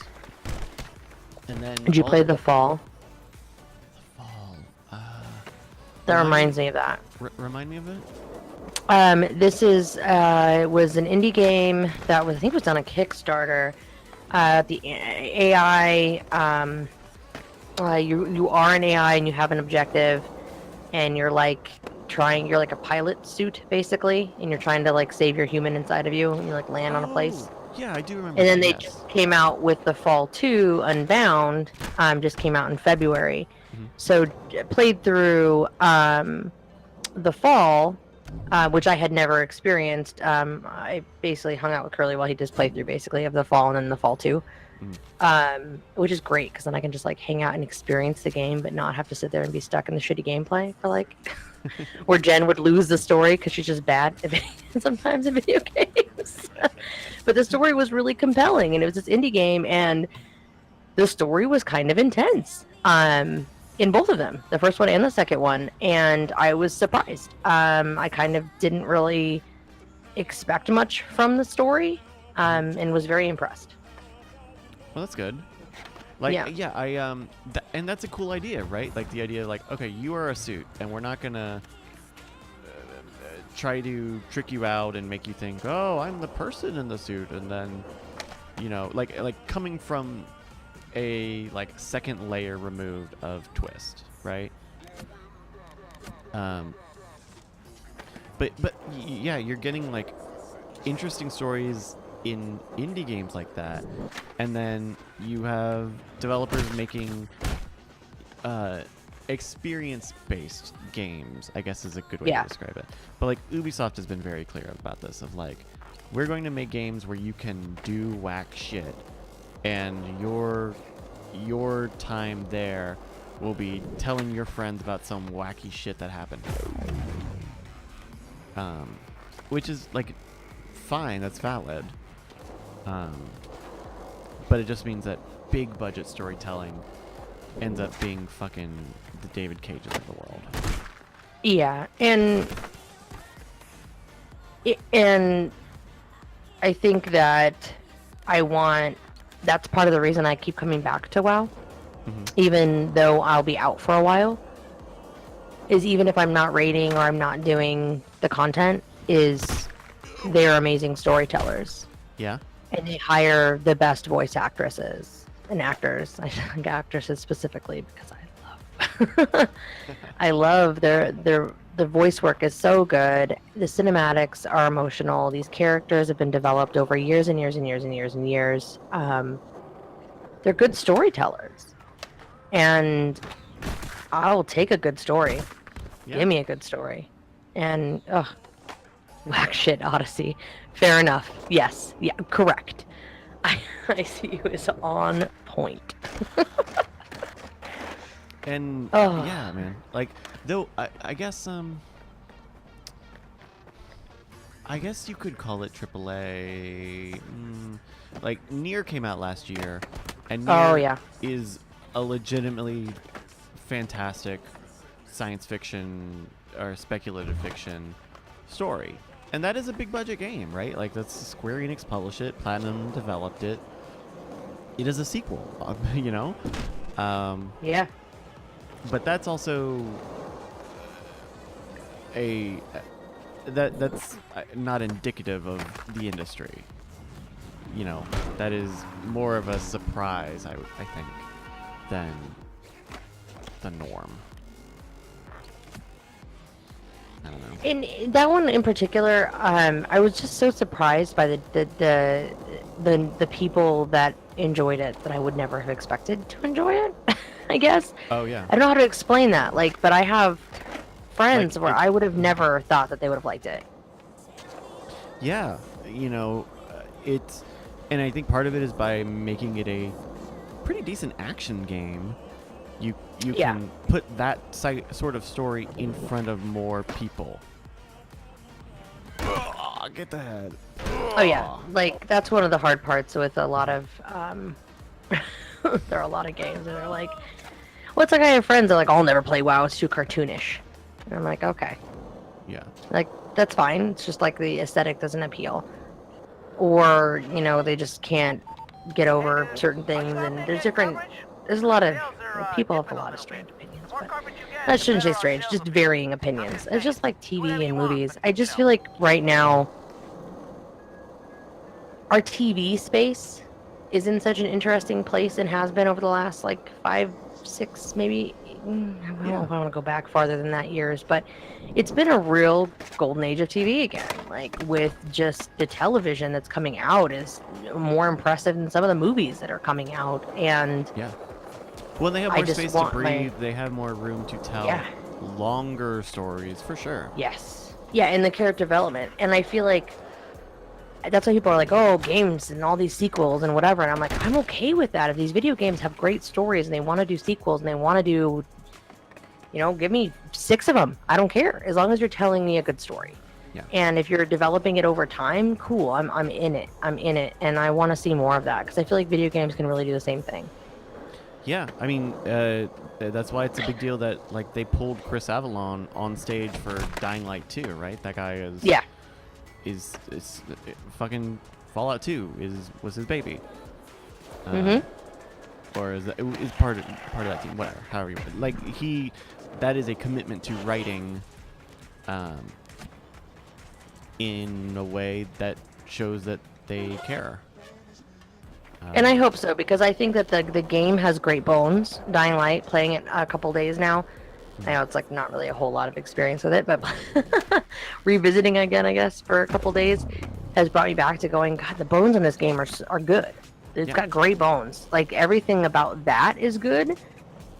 And the story is like, okay. So give me more of that part and it's going to be real solid. Like, I wonder, we were talking about, if you haven't heard of a game in a long time, it might be canceled or whatever, Right. backburner, whatever, shelved.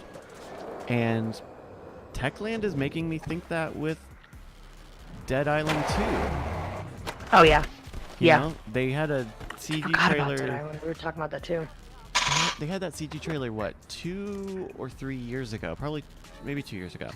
Was which it like, 2? Maybe it was 3, but it was on Venice Beach, and it's in America, and some jogger guy,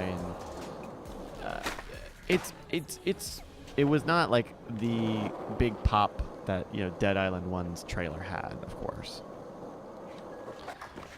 But I don't know if they're gonna. I don't know where that is. I don't know what they're gonna try to do with that, because clearly they've got publisher interest to do a Dying Light 2.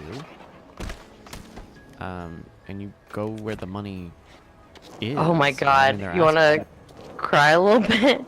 It was announced at Sony's E3 in 2014. Wow, 4 years ago, and that Yeah. was before it changed hands, right? Because Techland had one company developing it, and then I think passed it on to another company to work on it, and then they had to give it back because they couldn't do it. Can you check on the Wikipedia? Because I'm pretty sure that's. Yeah, I'm pulling it up right now. It was supposed to be for 2015. In July 2015, Deep Silver announced that Jaeger has been dropped from developing the game, and development will be moved to another unnamed developer. Yeah, that was that. And then, let's see, Jaeger's production filed for insolvency in July of 2015. In March of 2016, UK-based studio Sumo Digital announced that it took over the development. So, Sumo, wait, I know Sumo. Sumo Digital, why does that name sound familiar to me? They are part of Oh. Tencent, right? Like they made. No, I'm thinking of Gung Ho. You're thinking of Gung Ho. They did, they've done a bunch of, Forza stuff, and they've also, but back in the day, they also did. I know they've done a bunch of. Here we go. This is the one. There's a game. I'm trying to remember it. That's right, because they were one of the companies And that, other just, racing that shit. Microsoft just bought Yep. Yep. because they've been doing Forza for 10 years. Broken Sword. That's what I'm thinking of. Broken Sword. Angel of Death. Did you ever play that? That's old. Like 2006. Jeez, okay. That's the one I was thinking of. I could have never remembered. It's a 3D point-and-click adventure game developed by Revolution Software and Sumo Digital, released in 2006. Okay. Huh. 2007 in North America, I guess. But I remember this one for sure. It was just like... I mean, it was just a point-and-click game, but, it's just good. I remember it having... I don't know, I just remember a story being memorable in some way, for some reason.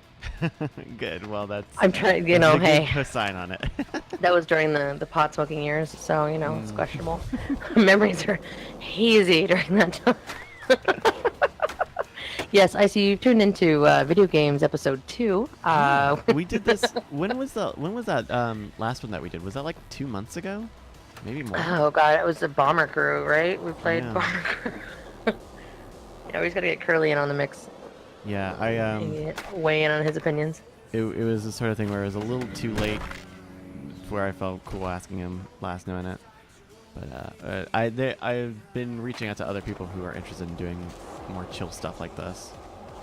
Yeah, I just like it gets a chance to kind of air stuff, and plus it's interesting to talk to people that have different, like we have intersections on games, but also different opinions and different play styles of games. So I always like to talk to different people from.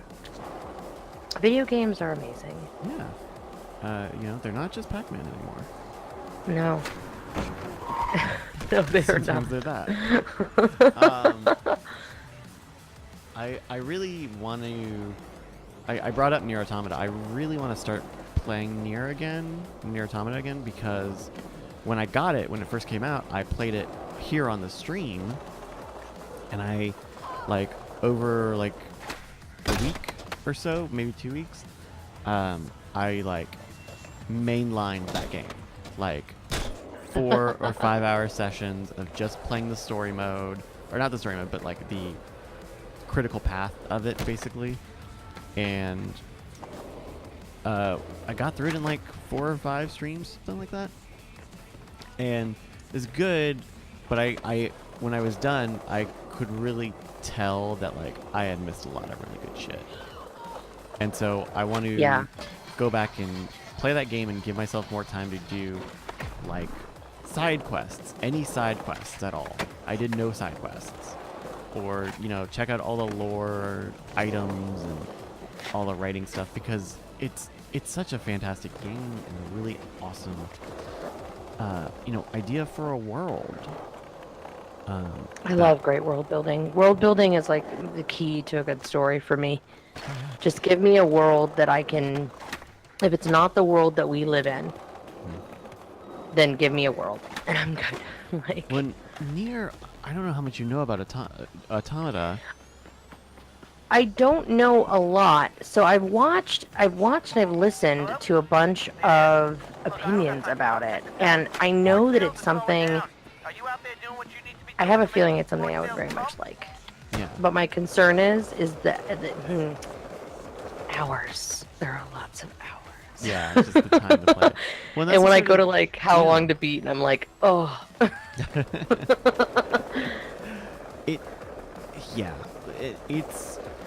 It's something where I think I ended up playing 20 to 25 hours to beat the story. Yeah. And I really wish I had an extra 10 to check out everything else.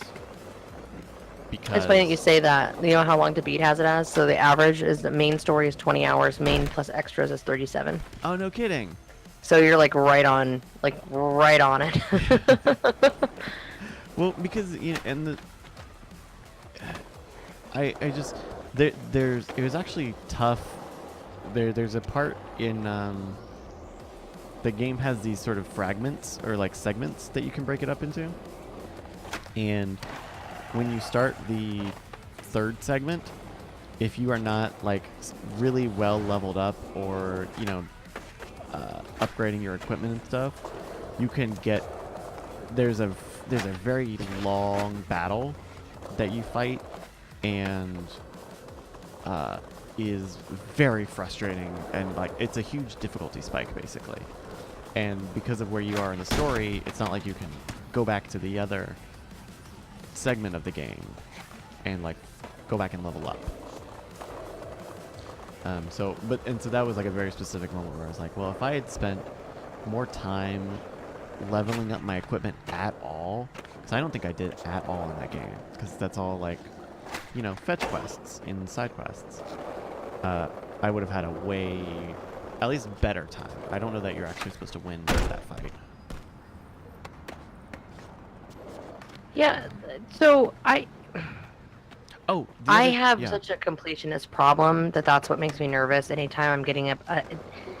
That's the intimidation factor for me, where I'm like, One, you know, from what I remember of that game, they're not really collectibles. Like, I guess you could collect, like, story lore and stuff, but the thing that it really tracks, or it immediately tracks for you, is side quests. And so when you get to near the end of the game, it will have a point where it's like, hey, here are the different fragments of the story, and here are the different characters that you have, and here are how many side quests are left in these different fragments. And so you can kind of hop in and out to finish stuff. But that's nice. Yeah. Okay. But it's not. It really isn't like, you know, you need to collect all of the doodads and the bibbidi bops. Yeah, sometimes even with just from a completionist standpoint, also with story, where I want to see, like, I don't want to have missed any of the story being a big angle for me too, though. But yeah, no, I think that there's a lot of, the thing is, I don't know how, but I missed, like, games that I would have loved, and I don't know how I managed to do that. Like what?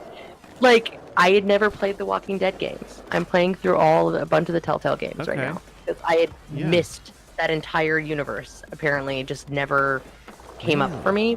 Because I was just in WoW. I mean, I played WoW all the time. Yeah. Well, like, season one, I think... I just finished season 1, by the way, a couple months ago. Like, about a month ago. Okay. Season 1's fantastic. Season 1 made me cry. Oh, I cried like a baby on stream. It was terrible. I like bawled my eyes out. And I don't know if the final season is out. I know they made 3 seasons at least, but I don't know if they. So I started episode 1 of season 2 yesterday. Yeah. I streamed episode 1 of season 2. I do already have season 2. I have New Frontier. I have the Michonne story, and then I also have. I think there's like another one too, like some other little like one called like something else, has some standalone-ish kind of thing to it. Yeah. But yeah, I never played those games, and there's so many good ones.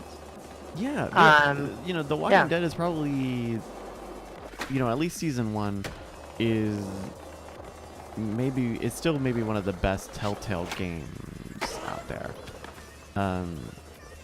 If only because it was still early enough where they were trying to make it feel a little more bespoke. I'm excited for The Wolf Among Us, though. I think I'll enjoy that too. Man, did I finish season 1 of Wolf Among Us? Wolf Among Us is great. Because the second season is coming. They're doing Wolf Among Us 2, and that's going to come out in 2019. So. Yeah. I'm glad to hear that, because people were really waiting for, you know, that was like a fan favorite sort of series. Next week, which don't say anything because I'm going in very blind and luckily have not been spoiled on anything. Okay. Doki Doki Literature Club will be my next adventure. Yeah, so I'm looking forward to that. I will say, well, I don't know. I don't even want to color your impression of it. I'm excited that you're going. That's why I very much put that out there, because I don't want to know anything. All I know is that it's going to be good, because Curly's like, I will cancel a week of streaming if you're going to stream that. And so I'm like, shit. Yeah. Okay, this is not even coloring. I'm going to say I went in less blind than you did and still had a very good time with it. Oh, that's good. So I think you'll... Are you going to stream it, or are you going to read, or just... Oh, I'm definitely going to stream it. I feel like that's it'll take you. Streaming. That's the tough thing with visual novel games is... If you stream them, it takes so long. You know, if you're reading everything out. Because otherwise, you know, there's no voice acting, and you just lose your voice after after so long. The hard part for me is that my day job is also to talk all day. So. Oh, yeah. That's tough, man. Like, you gotta just make sure you take care of your voice when you do that. Like, I would I do. drink tea and lemon. Okay. When honey. And I drink lots of water. I do honey Sure, good occasionally. The other thing is just drinking a lot of water. I think a lot of people don't appreciate how much Gotta stay water. hydrated, yeah. Hail hydrate. That's what I say. But yeah, like I would do these like marathon streams, like 8, 10, 12 hours.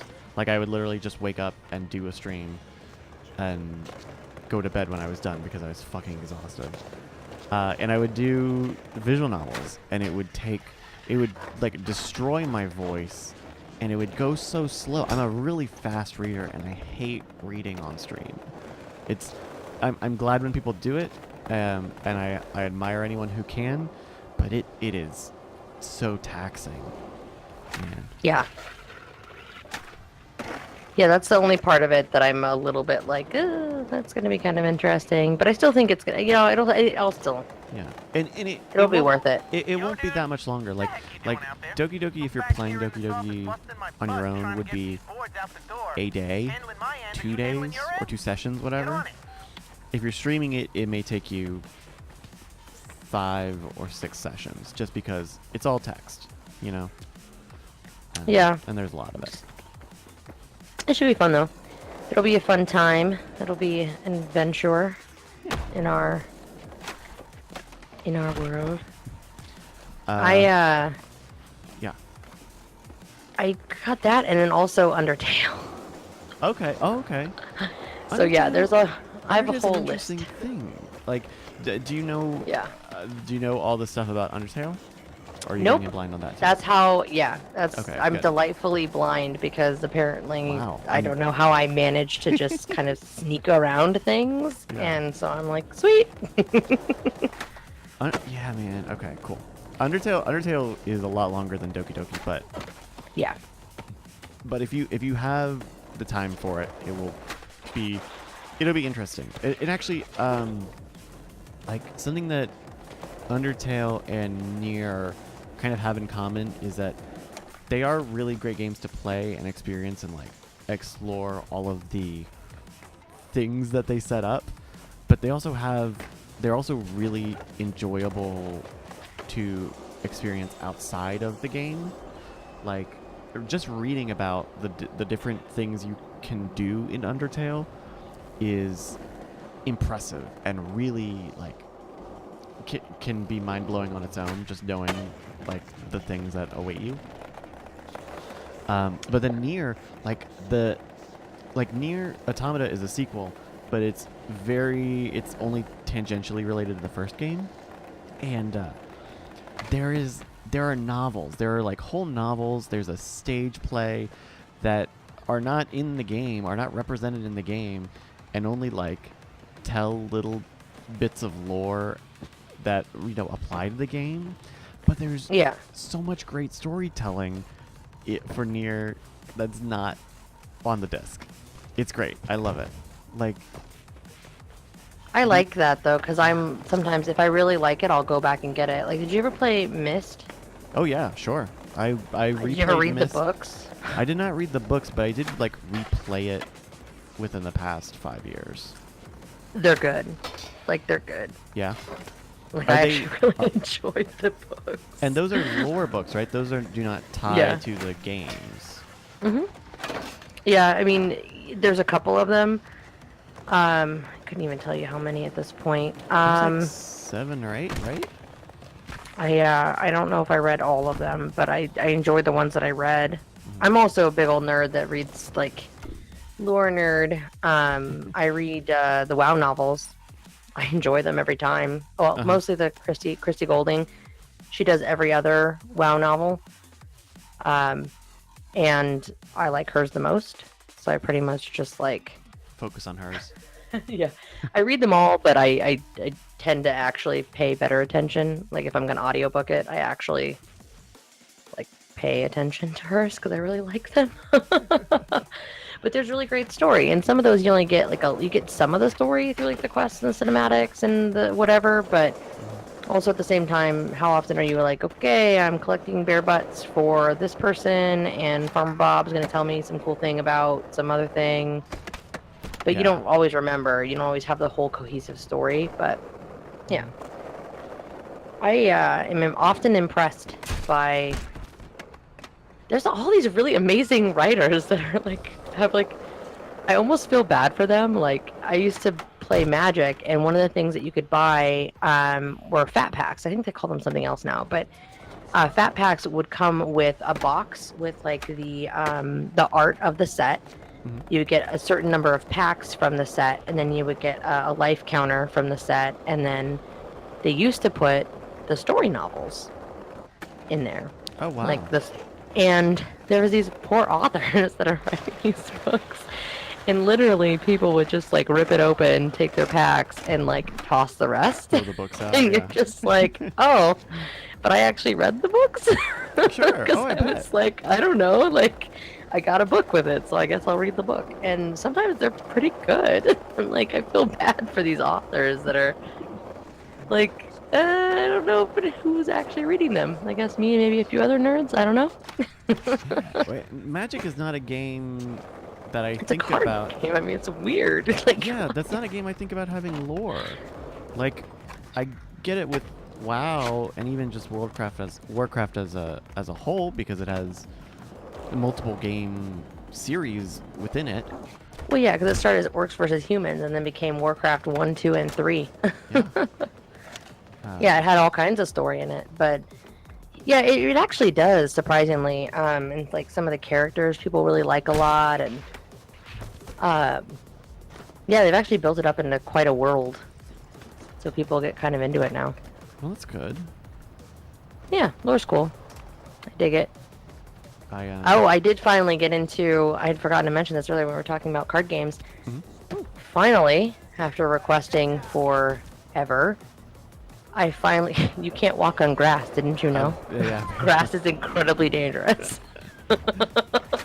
We need to get rid of all that grass. Just replace it with these rusted out fucking ships, I guess. Yeah, you know what? If we can get more shipping containers, those seem really safe. No padding of any kind would also be ideal. Oh no, padding is expensive.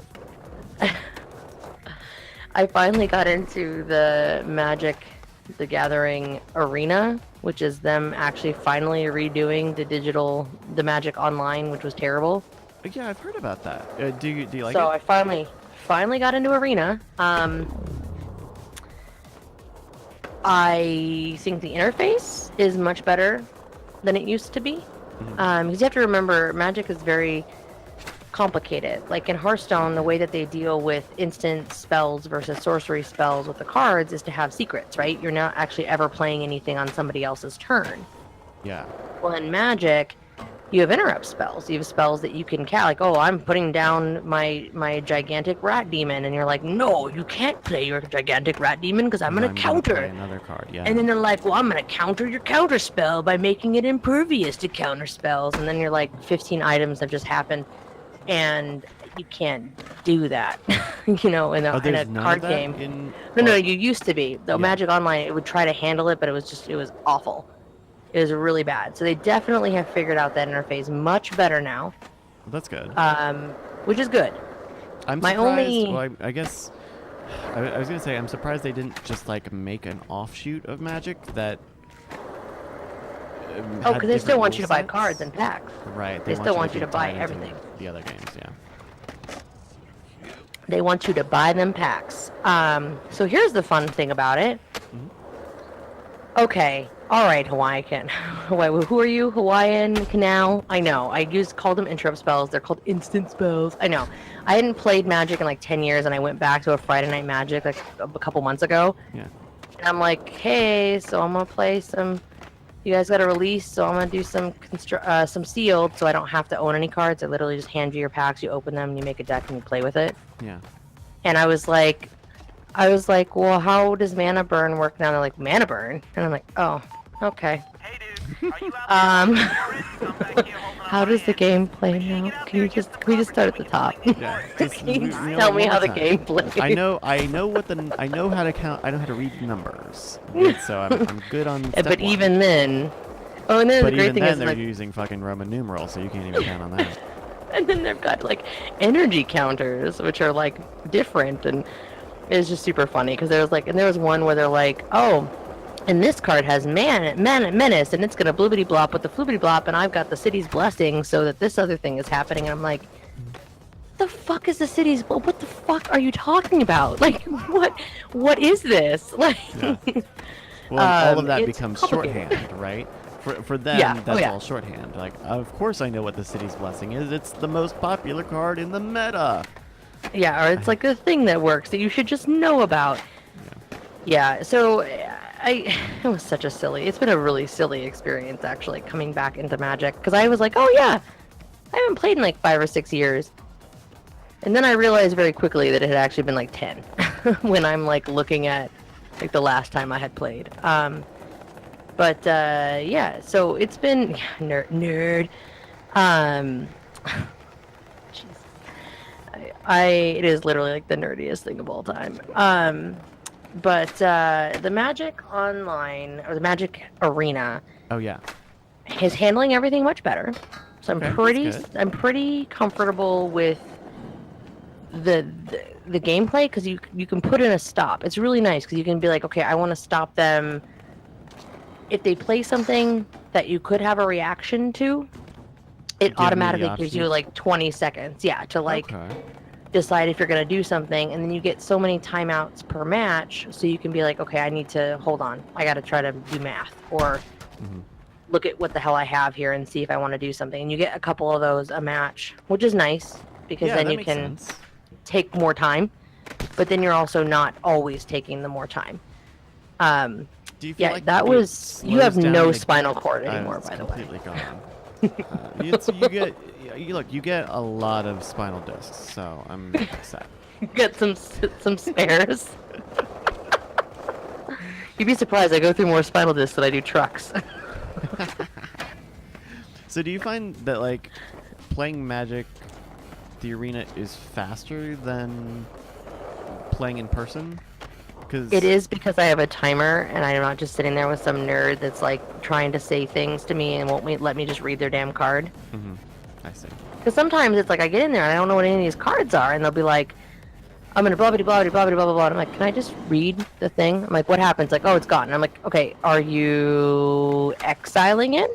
Are you killing it? Are you countering it? Are you turning it into a bumblebee and then making it fly away? Like, can you just Sure. tell me what the effect of the We call that card bumbling now, is? Jen. Now that's called bumbling. Oh, my bad. So I guess sometimes it's faster, just because of that. 'Cause But that's it is. like the thing Hearthstone has going for it is that it's genuine. quick. Yeah, it's pretty quick. But it's bingey. Mhm. Oh, it's so bingey. I can get in there and just like all of a sudden I'm like, oh my god, I just played like 20 games. What am I doing? The only downside that I have discovered so far of this is that you have to put money in to start. Like, Yeah. you get packs. But you still To gotta start buy, with. Yeah. Well, yeah, and I don't know how that's going to work when the game's like not in beta anymore. But you It'll have probably packs that work- they give yeah. you. So so like with Hearthstone, when you're going through like all the tutorial stuff, right? You get Right. basic. Sure, you get like the classic stuff or like the standard mage crap, so you can like make a deck, right? Yeah. This gives you some pre-made decks, so obviously that's part of the beta for sure. Is that they're like, here's these pre-made decks, and they're pre-made decks that you can actually buy as pre-made decks, which I did one time when I first came back. I bought a pre-made deck just to play a deck that functioned, Yeah. so that I could kind of get a feel for the game again. But what gets me is that you have these cards that they give you. You open your packs, and then you have some pre-made decks, and you select one. Magic the Gathering Arena, the beta. And then you have the... Somebody was asking what game we were talking about. You have to pay gold or shiny doodads to, like... The shiny doodads you have to pay for, the gold you can earn, but you have to have, you don't start with any of either. So I had to literally pay $5 to get like the welcome bundle that gave me some shiny doodads and some stuff so that I could go into constructed. And what doesn't make any sense to me is I'm just doing quick play constructed. So I'm just joining a game, and then however many wins you get a bigger prize at the end, which includes gold and also Cards. packs. Yeah, you get cards, you get gold or whatever. And it's like, okay, I understand the idea with draft, right? Because with draft, like, It could be any card. well, yeah, because what happens with draft is that you open a pack. So the way the draft format works is like literally packs get opened, and then you take a card and pass your left, and then there's people taking a card and passing the right, and it goes around, and you like literally are making a deck with what you're drafting out of those cards. Mm-hmm. So paying for a draft, you're keeping whatever cards that you get at the end of that draft. Oh, I see. Okay. So it makes sense because you're basically, instead of paying for booster packs, you're paying for the cards that you're going to go home with at the end of the night. That's how a draft works, a draft tournament or whatever.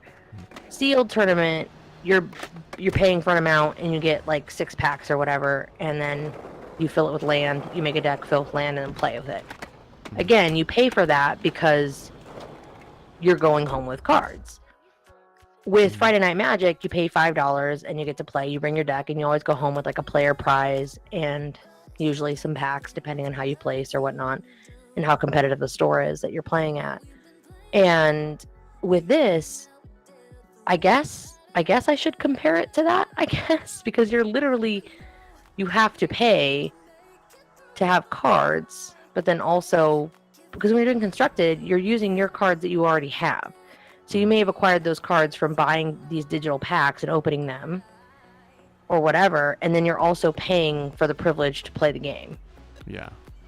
To play the games, which is kind of weird to me. I don't know why that feels weird to me, but it does kind of feel weird. Because then I feel like there's a lot of stake. Oh my god, you literally put your head through your body. and then I like how it's showing your arm. I'm like, what about the rest of you that is clearly destroyed? Like, how is it? Oh my god, it's gonna be so bad. Oh, I see. The different. Okay, so I'm learning how to use the right stick does different. Oh, does that allow you to target your spinal cord appropriately? Yeah. Oh, so I have like a judo kick. That one was. You are a meat popsicle, indeed. Whoa! I have aftertouch. Hey guys, this is a 360 of a vegetable. 360. Like. This is the Superman skid face.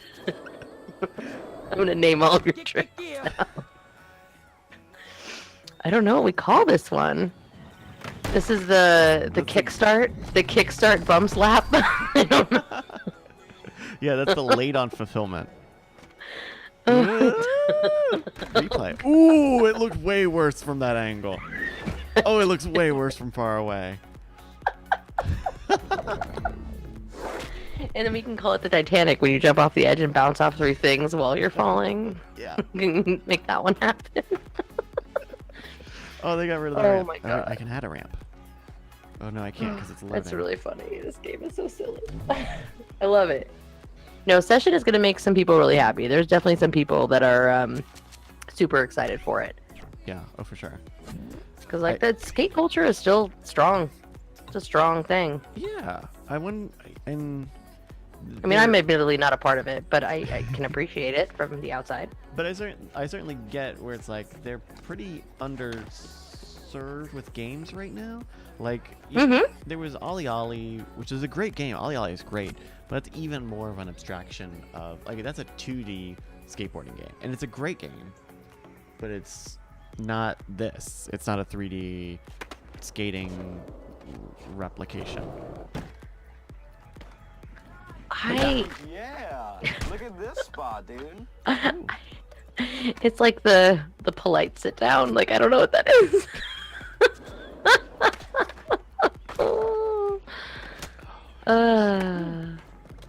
Yeah, I mean, So Captain Outer Space says Skate was loved for its controls. I just my only thing is like getting fresh into it. It feels like the thing about Tony Hawk or any of the sport games that it cloned is that the upper limit of play is pretty limited, right? Like it's all button controls and timing. Where this is like, I think the upper limit is higher and the lower limit is higher. Like you are learning flicks and a lot of gestures, and it's great that there's a lot of room for all of it. But it feels, man, it's tough. It's. I wish there was a. I like it. I like that idea though, because like that's how people think Monster Hunter. I'm gonna go back to Monster Hunter World, but people think it's like oversimplified. But it's like, yeah, sure, you can swing the sword and kill the monster, but there is kind of the more advanced play. Like if you actually understand the combinations and the positioning, like there's a lot of really cool things you can do with your weapon, and you can get through the game just fine without knowing any of those. Sure. But then you also have the option to, if you want to, play something more complex and have what to me is more fun, to play with like a charge blade and go nuts and do all kinds of crazy combos and fly around the dinosaur monster thing and whatever. But then there are guys that are like even more insanely good at the game than me, and I'm just like, how do you? Right. Like, what are you doing right now? And because they also get into the minutiae is not the right word for it, but they get into the details of like, okay, well, Yeah. you know, you have your animation is this long, you're doing this, you're doing that, which is all great, and it's good that there's an upper limit. I just think that the lower limit here is maybe Not low enough. not low enough. Yeah. Yeah. I can again, see that. Though we've just spent 2 hours here of me playing it, and I've had almost 1 hour ahead of this, and I'm okay. You know, I know it's not very points focused, but I feel like I still don't know what I'm trying to do. I feel like if I told you to pull off like a certain trick, I don't know if you'd be able to deploy it. Oh yeah, And that's give me like a sign. Give me something easy. I can try to. Okay. Give me something basic. All right, I want you to. So let's see. Let's just do a rail grind, like down here. Like this is a nice slope right here, right? Sure. Oh, Just grind the rail. We're gonna Okay, I do missed like that a. Let's try to do like a. Yeah, just like a nice little grind. Look, a little rail grind. There we go. Okay, now let's Very do nice. that while also hitting a tourist. Oh sure. Here. No. Oh, I almost got one of those. I don't know which one, but oh no. Oh god. It's the earring, by the way, because your ear is ringing. It's gone. You left it on that bench back there. You didn't see it, but it's still there. Oh, I did it. Oh, okay, Well, I kinda okay, did it. I all kind right. of did it. It looked like I did it. Okay, well, kinda. Yeah, I don't know. You beat the crap out of the tourist. I guess that's what we were going for. Thumbs Also, up. look Hey. at T-Mobile with their fucking ad here. Oh yeah, T-Mobile, Monster, Dr. Pepper, they're all over. Well, T-Mobile sponsors your what is it? Your skate feed. I don't know why I clicked Oh, this. do I they? shouldn't have fucking clicked this. But it's Why like, not? It's like your friends' achievements show up here, and news and DLC stuff, and it's connected by T-Mobile. Mm. I don't know why I bothered to load that up. But no, give me something else. Give me something else. I can do. I'll let's see try here. to do something. I'll try to figure it out. Okay, we're gonna see if it's a fun part. Just like watching you fall on your ass in like more creative ways. I'm Just sure I'll be do human. all of that. Ground Yeah. beef action. Ground beef would be a great name for a skate team. For an amateur skate team. We're ground beef and we fucking suck. That's their promotional video. It's very short. You can do a ollie, or a heel flip, or an ollie, kick flip. I can pop shove it, and the other pop shove it. I can do a nollie, and a knowledge Okay. of it. All right. I will be honest. I feel like that's what we use the cogs with. That's like an actual skate term, or maybe it's a BMX term. I don't know. Maybe it was my people in college that. Okay. All right, Tony Hawk with the purple hair. Okay, now you just. Well, then I fell while I was trying to land. So. Well. All right. Let's do some kind of like a jump. Can you do like a jump? Do a jump? Can you go off of a ramp and then land? Yeah. Let's find a ramp. Oh, let's run over a tourist. Move! Get off the ground! God, this road isn't for you.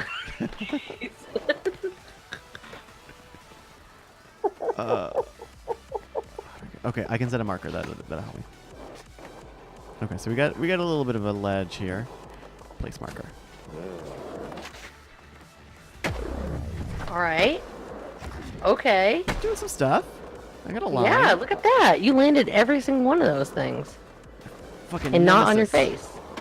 Hold on, I gotta. That sign, dude. That sign is your like. That is your Achilles heel right there. That fucking sign. It's a good sound effect. They got a good sound effect for that. The chunk. Oh, it's delightful. I just could watch it over and over again. Oh! Oh my god. Oh! Take that. What do they call that? Like a It's a face it? a What is it wall. called? It's not a wall ride. Like a wall slam. No, it's like a wall slam. Like a put it in its face. They just count as an ollie though, which is weird. Okay, let's get crazy here. Oh, I had to trick into it. That's how I did it before. I tried to do a trick into it. Here we go. Boom! Okay. We call that one the billboard. Invented by William Board. This trick, ooh! It's called the... Can I get this dude? It's called the no RSVP. You did not know it was coming. That was an upside down head slammed to the ground kind of situation. Yo. So in this game though, like you could have like competed with your friends or whatever, like on certain just so much pain. Yeah, so there are like some of these challenges you can do multiplayer.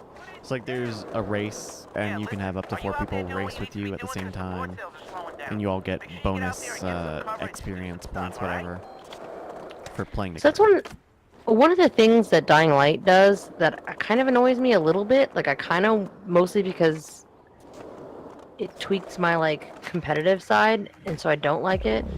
But it is the you're doing a mission or whatever, and it'll be like, do this to activate competition to see who can get the most loot, or to see who can get back to the thing fastest. And you're like playing with your friends, and I'm like, We want God, I to would really like to do cooperate. this. not Like I want to compete. cooperate, Yeah. but I also would love to be like, that.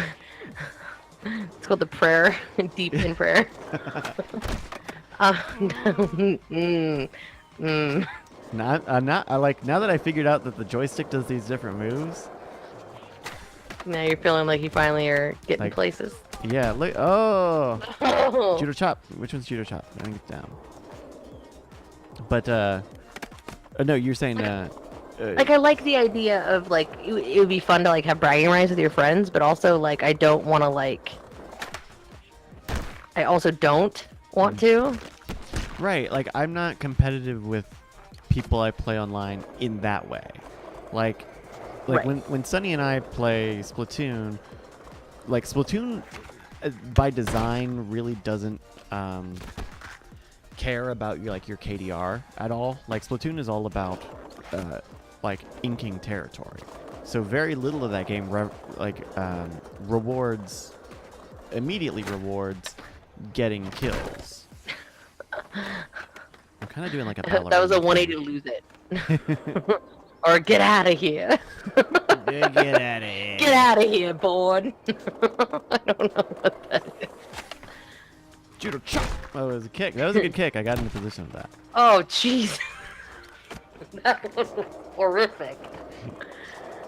Oh boy. Yeah, no, and like that's a delightful game. Oh, Oh, that was it's like the stand and deliver. yeah. There I it thought he is. was gonna I roll. stood He rolled last time. and then also delivered. Pain to every part of my body. Like a skip, like you just skipped into it. You just you just pick up your board and then bounce your head off of it on the concrete. So terrible. Woo, woo, woo, woo, woo. Oh.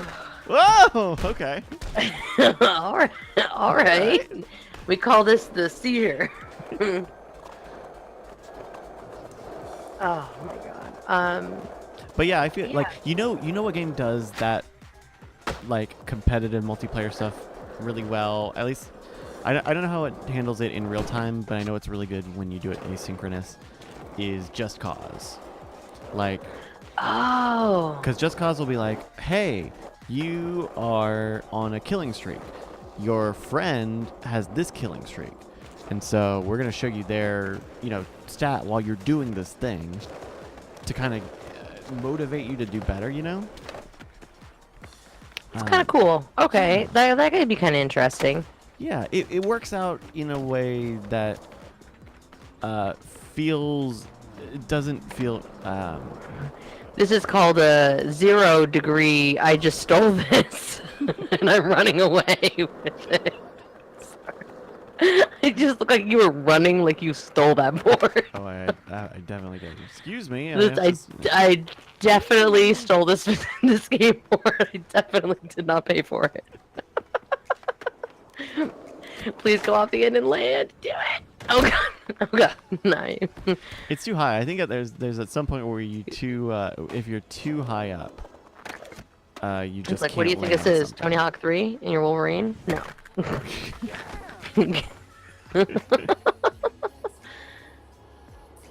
Oh, this is gonna go so fast. Oh, oh. Oh! I like the judo kick move though. I'm glad that they have it. Oh, I just fell. You actually didn't remarkably. With a kick at the end, a little skip. Oh, it's terrible and great. And yeah, the game has physics, question mark, Yeah, would be an physics? accurate way. Kevin, no, honestly, it's my Just friend- Cause I've never played. I should play Just Cause though. That's on the list, especially because didn't they just announce another 4. Just Cause? Yeah, I would say wait for 4 because 3 is a little bit of a Yeah. mess. But That's what somebody else said too. like those are games that are open world by choice, but not necessarily designed to be a great open world. Like if you want to talk about, we were mentioning GTA 5 being kind of empty. Yeah. Just Cause is very empty and very repetitive. Like look, you're playing that game to blow cities up. So not a lot of you're gonna have a lot of repetitive cities. I'm in. But you're blowing them up, and so it doesn't matter whether they're good or not because you're just causing chaos. That's your experience meter in that game is chaos. Like you progress the story by causing chaos, and it works. I mean, how many people played? That's what GTA was originally. How many stars can you get? Yeah. I mean, that's all we would do is we'd play on PS2. I think that probably had to be GTA 3, maybe. I don't know.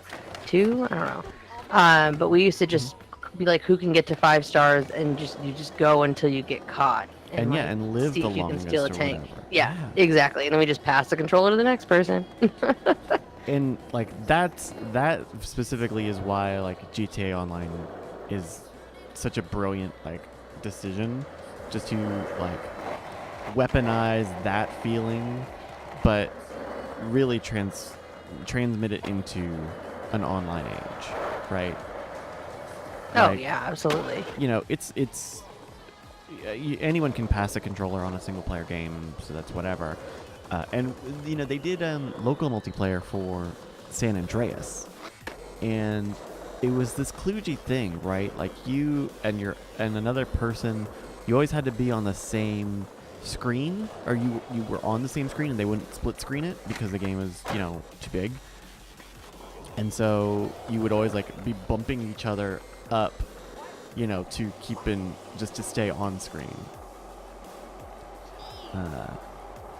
I just remember, like, it just reminded me of, like,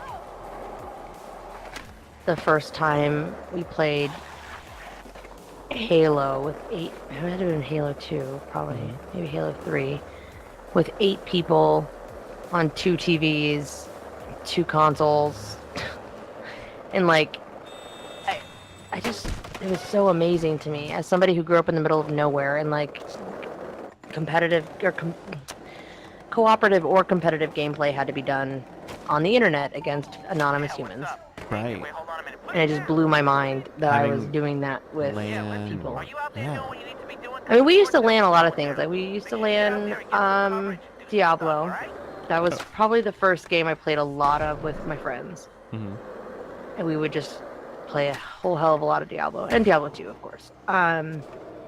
But, like, the first game I played the most was really, as far as playing a lot, was StarCraft, and then Half-Life and Counter-Strike. So it was all anonymous humans. Right. You know, it's like anonymized humans too, because like I didn't even play under anything that anybody had any clue Sure. who or what I was. I learned that very distinctly the first day when, I can't remember if it was 1.5 or 1.6, when Counter-Strike put voice in the game directly, and you weren't using Roger Wilco anymore. Yeah. Or Vent. And the first day, I'm like, yeah, they're going to B site, and I was so delighted by the idea that I was finally gonna be able to talk in voice and communicate with like the pugs I was playing with, you know? Yeah. And it was play. all like creepy. Oh my dudes. god, it's like, blah, blah. And it was like I'd been playing on the server for like 2.5 years, so it was like, it was a day of like intensity for me, where I was like, okay, like all of these people that I know usernames of, like, this is a completely different dynamic now because they can hear my voice. Yeah, and man, I can't even It's imagine. so weird. And now it's like just all the time, like everywhere, like everybody's, you got profiles, you can share profiles, you can like find out what high school somebody went to, like if you played online with them sometimes, you know, like it's nuts. Yeah. Like the old lady Jen talks about video games back in the day. I used to have a 56K modem. It took me 15 minutes to get online. And my Christina, stepdad would I have am to make a playing call. on the PlayStation 3 console. Though they just like did a big 4K backwards compatibility update for Skate3 on the Xbox, which is why like they turned all the servers back on for this game. Whose kitty emote is that? I don't know Oh if you my can god. Scroll over. I'm clicking on it immediately right now. It's a global emote. No. Yeah. Really? I don't believe it. You That's might your be big right. takeaway, is that there's a kitty emote on Twitch TV. To be fair, no, it's just that kitty in particular is rather adorable. It's got the paw up. Sure. No, I don't think it's way- actually it's a like global. It's actually a channel. Oh, is it? Oh, maybe my Yeah. I don't know if my better Twitch TV works on this computer. Because normally it'll be like, this is the name of it, and this is the partner name, or it could be. There it is. Oh, I found it. Oh, you did? Yes, I did. You wanna I'm not dox gonna them? lie. There are people that I have literally subbed to just to get their email. Just to get the go. Yeah, I mean, yeah, man. There's some weird like emote things. So I watch on Twitch they have Buzzer, which is one of those always on channels, and it's just old game show footage. Okay. And they have a subscription, like they have an emote, and oh, what is it? It's oh man, I don't remember now, but is it a Family Feud thing? It's like some classic game show bit, and that's the only thing they have on there is like one emote. But I can't imagine why anybody else, like, you would have to subscribe just to get or if you subscribed, it would just be to get that emote because it's like, you know, Because they're not really doing anything else. well, right, and you know, Buzzer is like a cable satellite, you know, extended cable channel. So, you know, it's not like it needs the money. Oh, I forgot. I tried to make my like emote usable because it was something that I didn't feel like I had access to by other means. Yeah. So I did the rock on because I was like, I like to say that a lot, and I didn't have it existing already. So I was like, I'm gonna use something that I would use. Yeah. Basically, just improve my own communication. I mean, hey, you know what? If it works, it works. Babcat's got all the cats. Well, that's Sand Experiments cat. I recognize that one. I like her. She's fun. Jackie She Hearn makes has a sand couple art. of puppet emotes. Are those like?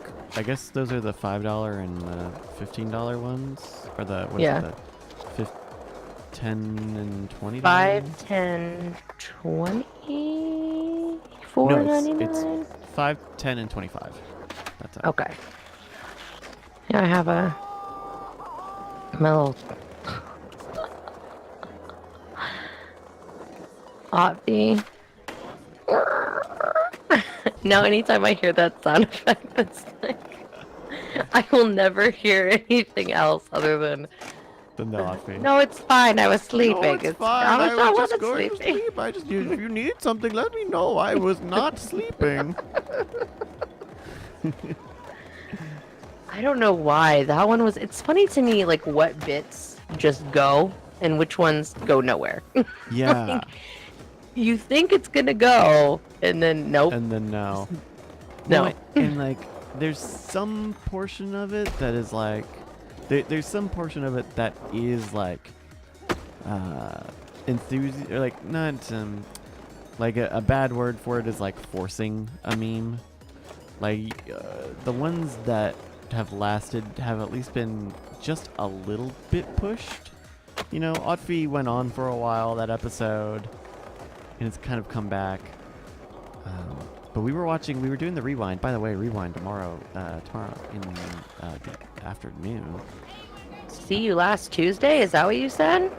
Yeah, that's Is that because we may or may not be a cult? possibly.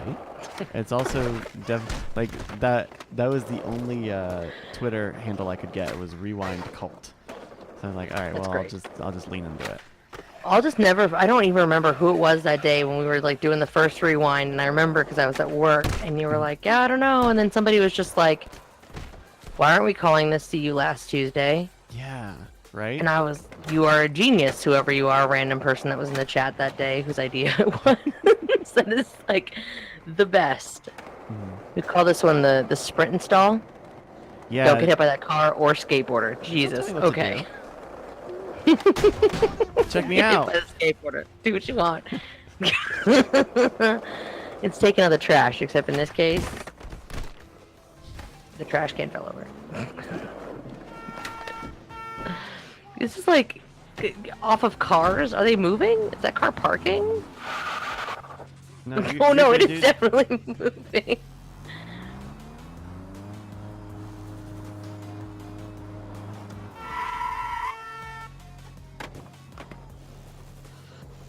Oh, I can like Jedi mind force my board back to me. Oh Just my God. drive, asshole.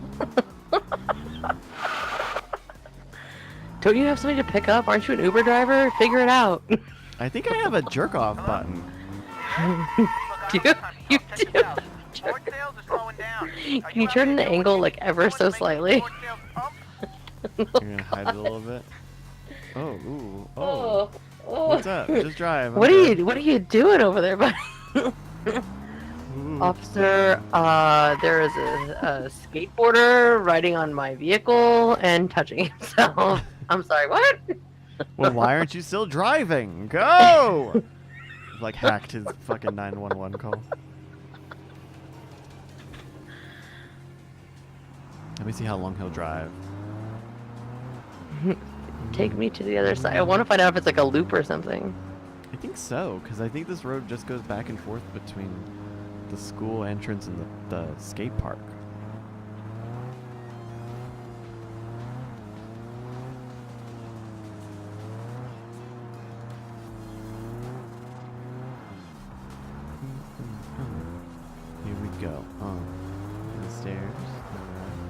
other skaters. See, you have not evolved yet in the motorized travel like I have. One day you'll get I'm there. farther up on my skill tree than you are. I have learned how to ride vehicles. Is this a loop? It is a loop, right? No, it goes because it's downhill. Or are we still going to like a new place? This open world is very big. This is gigantic. My dude is definitely bleeding from the ears. That's probably not good. That's fine. I mean, he'll be okay. Okay, What are you doing, buddy? maybe. Is this the loop? Maybe that's the car's Is loop. that? It's the alarm. There's like an alarm going off. The car's alarm is going off. You don't leave though. You just stay on it, right? And we see what it does. I mean, you. The driver has left and activated the alarm. It's the panic button. No, I'm inside the car. Oh God. Good job, dude. What are you doing?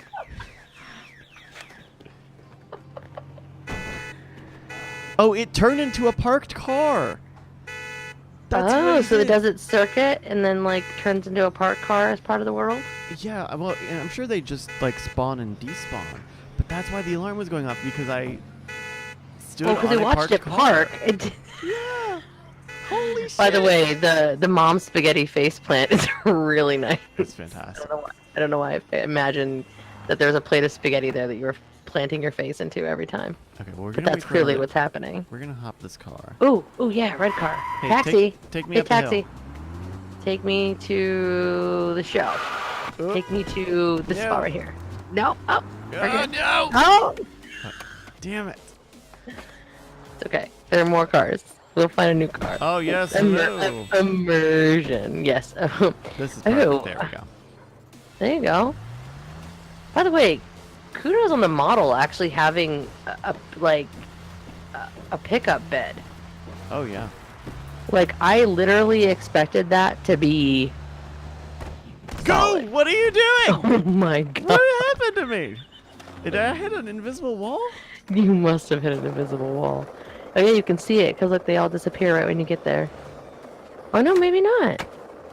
Or this That might was be the loading weird. zone between the downtown and the university, maybe. Because that's where the other cars are like despawning right there. Oh boy, Oh no, this does go. Okay, so it is one like big world. this is crazy how big this world is though. This is the power of the PlayStation 3. Wait, no, this is the entrance to the university. Okay. Is it called PCU? Do they say Yeah. why? Port Carverton University. Okay, that's funny because like that's a really good movie. PCU? Yeah. What is... I don't think I know PCU. Oh, it's like a cult classic. It's like a... It's Port Charles University is the fictional university, but it's basically like a play on the PC, like politically correct university, I see. and it's a good time. It's one of my favorite movies to watch with friends that know all the lines to it, so we can sit there like assholes and say all the lines to it. Oh God, I don't Jesus. even know what to call that. That was just no. Please don't. So I have this like Hall of Meat mode turned on, which is why every like little foible is turning into like a huge bale. Right. Can I jump? I can run, right? Can I just run? Did it get faster? gray right there? Oh, it just went underneath that overpass or something? Coloration got weird. So there's the sewers. What's up here? I want to find another game in here. Like I want to like find the right load screen and end up like in God of War 2. Like Yeah. just oh, this is where they've been hiding Half-Life. There's the Dr. Pepper sign, the of course iconic Dr. Pepper sign.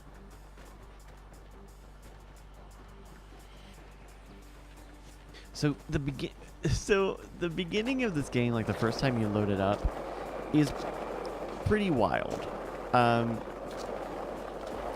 In that it's like it starts with what has to be like a 10-minute live action video of like all these pro skaters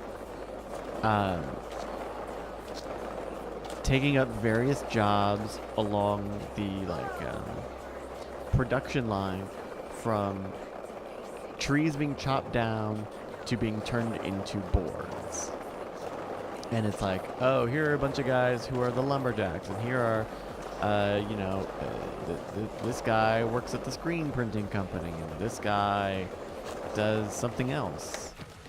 But it's impossible to parse, like, because I don't know who any of any of these Wait, guys hold on. Go watch that sign. don't start fires. Yeah, I just want to see how much like detail they put into that sign. That's ridiculous. Be afraid, dangerous, ludicrous. I love it. I'm in. That's what I thought. I thought I had words below. That's great. I love it. So if you are the rapper Ludacris, please do not start fires. Yeah, you just be worried because we spotted Ludacris and he is running around with a Zippo, very clearly prepared to start a fire. One single fire. I'm very impressed by this open world, though, to be honest. Yeah, like I didn't even know this big park was up here. The Shark Shack. The Mega Shark Shack.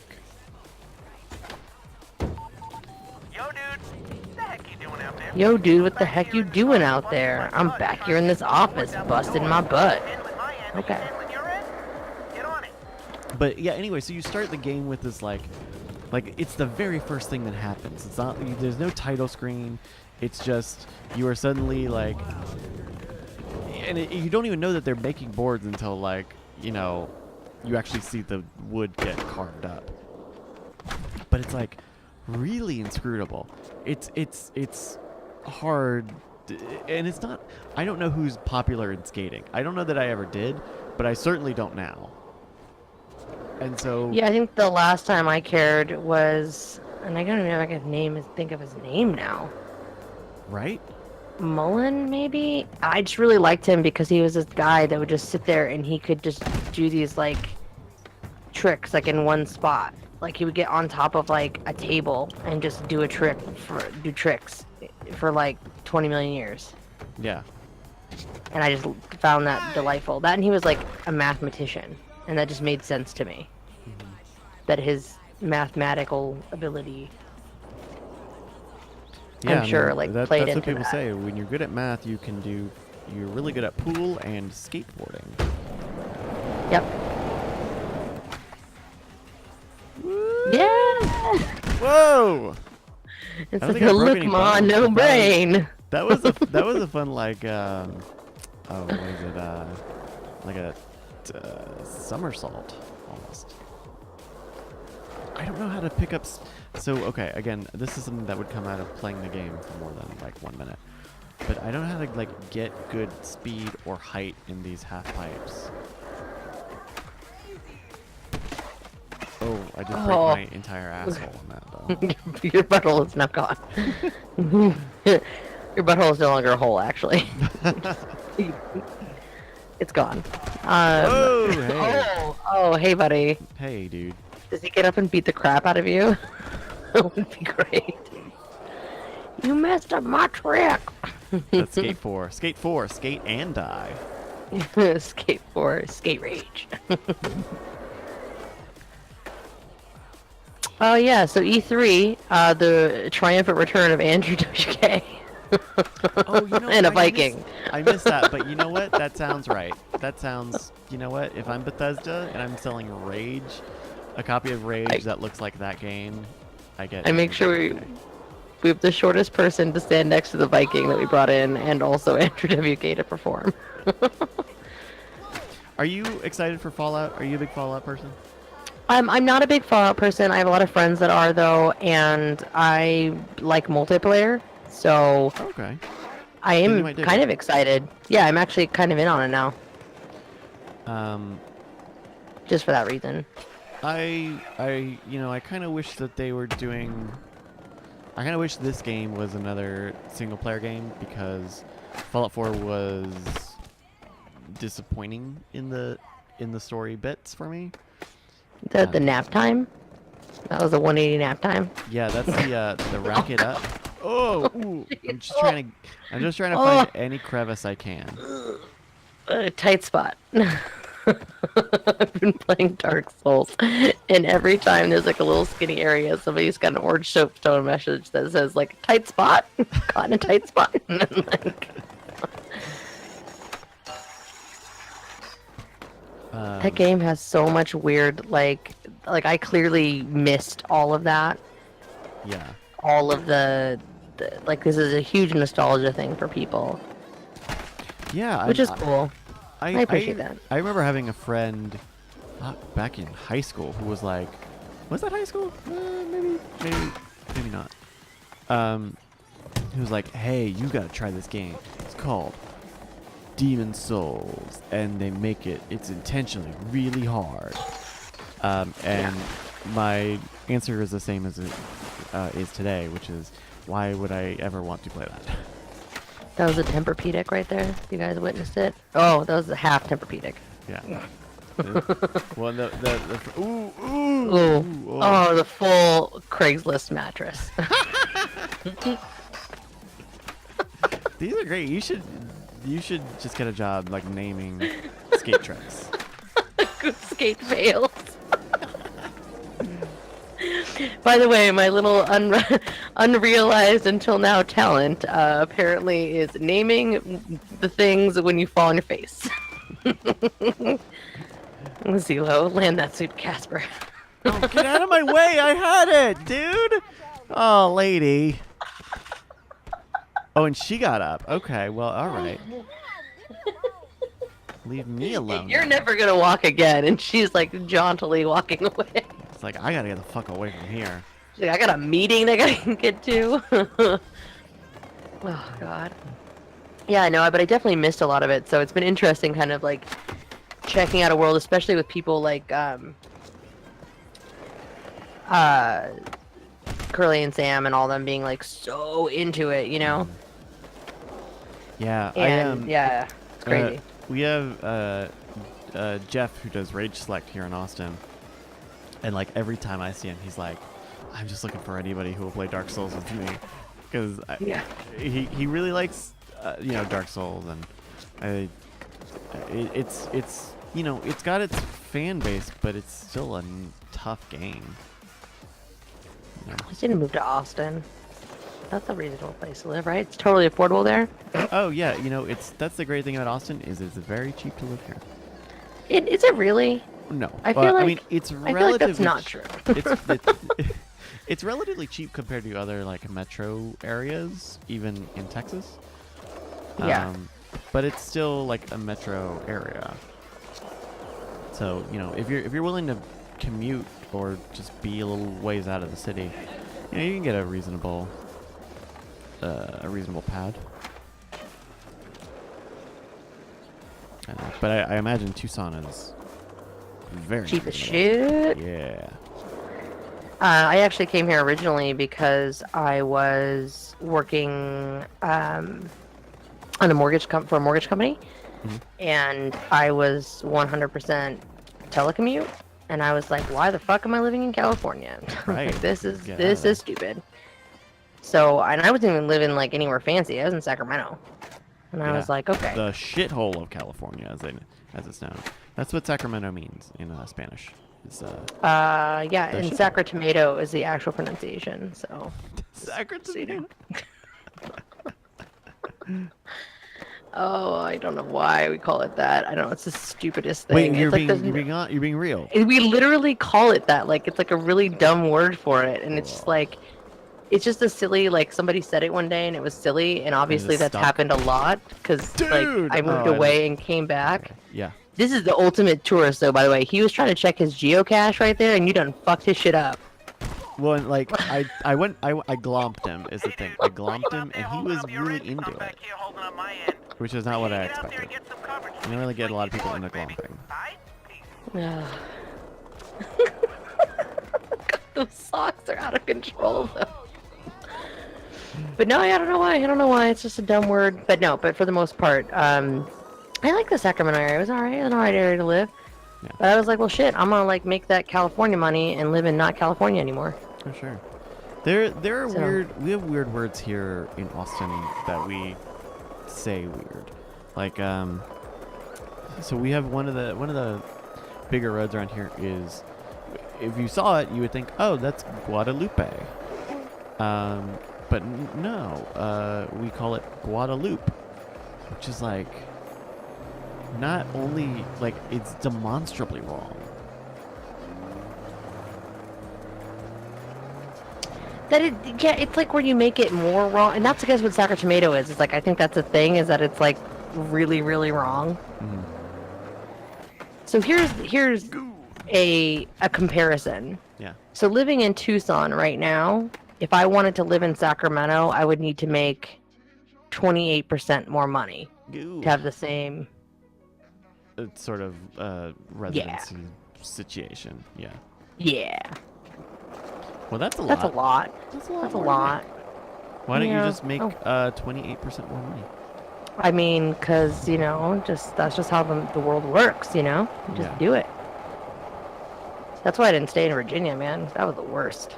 Yeah. I was like, why am I paying California money to not live in California? Like this. Oh, is because dumb. you were in Northern Virginia. That's right. Because once you, Oh, yeah? because you're close to DC. That's what it is. Yeah, and you're close to where everything actually happens, which is not DC, but Northern. Like the only thing is, Go. Oh, sorry. I almost got him over the cliff. oh, got people typing at me.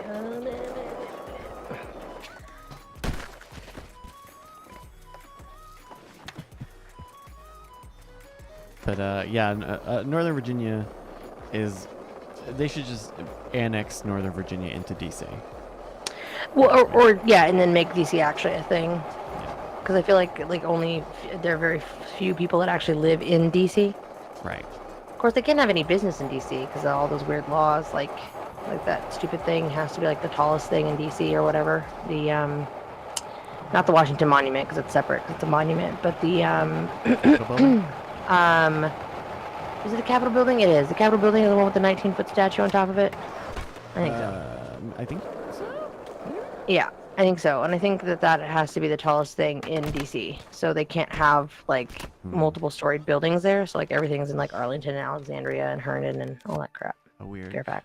I think we have a similar thing here in Austin, where like if you go down Congress down towards downtown, you have like this uninterrupted view for a very long time of the Capitol building, and so you can't obstruct that view. Interesting. Yeah. Also, can we just talk about the fact that some person who designed cities, like they had some kind of a committee meeting and decided that the road to downtown or part of downtown is always named Congress? Yeah. Well, The downtown here in Tucson is Congress. Like you take Congress down to and into downtown. I mean, I guess it makes sense Weird. if you have like, especially an older city, right, where like, you probably only had a few roads back then, and you kind of needed to make it clear how you could get to the government buildings, I guess. I guess. Sure. This seems reasonable. I could get onto it. That could be accurate. Oh, fall over that cliff, you motherfucker. I can't wait, man. You make 100% of the shots you don't take. Abraham Lincoln. Sexual Congress Street. That's my favorite one, Mr. Cogswell. Favorite one. Also, what's the bad part of Austin? Every town has a bad part. Which the bad part? Where the prostitutes are. Okay, stop it, The east Cogswell. side is like a little sketchy, I think. Like So the it's east really side east and side, south huh? side is a little sketchy. I live. Because it's always the south side, it seems like. Our south side's okay. The I don't know. I think they're probably relatively sketchy. And downtown can be whatever. Though even like I still feel like all of that stuff is like tends to be okay. There's just like a whole just mountain road here, huh? Country home. Oh no! Damn it! That's not the button I wanted to hit. Oh I no! remembered where I was on the menu. Do you No, use an external capture card? I do. Yeah, just like it all got like a. I have Make you name brands. I'm just curious. an AverMedia portable something. So it's like a little external card. But it's helpful. It's I like, hadn't. I I have some console stuff that I stream every so often. And then I have a splitter. I have to run this through a splitter because the PS3 still doesn't have an option to turn off the HDCP stuff. I did a RetroPie, Yeah. and I wanna stream some silly shit. So I picked up an external card or a capture card, and I ended up returning it. I'm trying to remember why. Yeah. Some of them. It was like there was a problem with it. Yeah. Like it was like a dud. Like it was just like straight up like. Some of them are like that. Some like I feel like I've heard spotty reputation stuff about the hopogs. Well, there really is an observatory up here. Okay. Dude, this is Bonebreaker Simulator 5000. Actually, it's very impressive. It actually adds extra bones to the skeleton of the skater, so that you can watch more bones break when he falls. Yeah. They make up new very- bones. Very impressive technology. We have to do this like monthly. We need to have like a monthly just debrief where we just talk about video game bullshit and I'm down watch you for it, play man. I wanna do something this more. ridiculous. Yeah, I'll tell you, I'm down for it. I love just kind of chilling, and we don't have to focus on a game very much. We could just talk. It's weird. It's like people do that on like shows or something. I hear it's like a thing Yeah, right. They that people do. yeah, I heard they're called vodcasts. Is that, Oh. okay, dude, cool. Like I was, whatever. Wow. Holy shit, the cost of living is only 3% higher in Austin than it is in Tucson. Really? Holy shit. I knew Austin was kind of cheap, compared to like. Oh no, it's where I'm at in my income range. I think it's a little bit more dramatic if you make a little bit less money. Huh. Huh. Apparently food is cheaper in Austin, and that's why. Yeah, like there are plenty of cheap food options. Housing is significantly more expensive, but food costs are actually fairly significantly cheaper, which I'm not surprised. Yeah, Tucson most is not everything the best. Tacos here, That's fine. but we have lots of different types of tacos. I was gonna say, Oh, I shouldn't have said tacos. Now I'm gonna have to make a taco. it's Pride Month, everyone. Whoa! Pride Month. That's right. Pro Taco. Pro taco. Hey, dude, are you out there getting coverage? There've been a lot of Gen Taco jokes, so Oh yeah. You get, the better our sales will be. I'm just saying. mostly Whatever you it's want. bad. You know. There, have some bits. Have some prideful Ooh, bits. Thank you for the pride bets. Everybody remember it's Pride right now. It is Support. pride, so give me Go. some money. Give money to Oh! I mean, if you really give a fuck, you'll give Bryce a buck. That's what they say. That's what the kids say. I need to pimp. I have so we do have the bits here on the channel, and I don't know that we've cashed it out. I heard that we had cashed it out, though I did not receive any of it. Oh my god. There was talk that I would, but taco hype. Taco hype. By the way, the person that has that random cat emote that I'm now in love with also has a bass clef. And now I'm super excited. And I'm like, well, gonna sub to your channel. You have no idea who the fuck I am, and that's fine. That's fine. Sure. Yeah, she won't care. Yeah. I'm assuming it's a she. Oh! They're definitely a cat. Okay, so Definitely a cat. So we definitely have a cat. I don't know whether they're a male or female cat, but much cats. Yeah,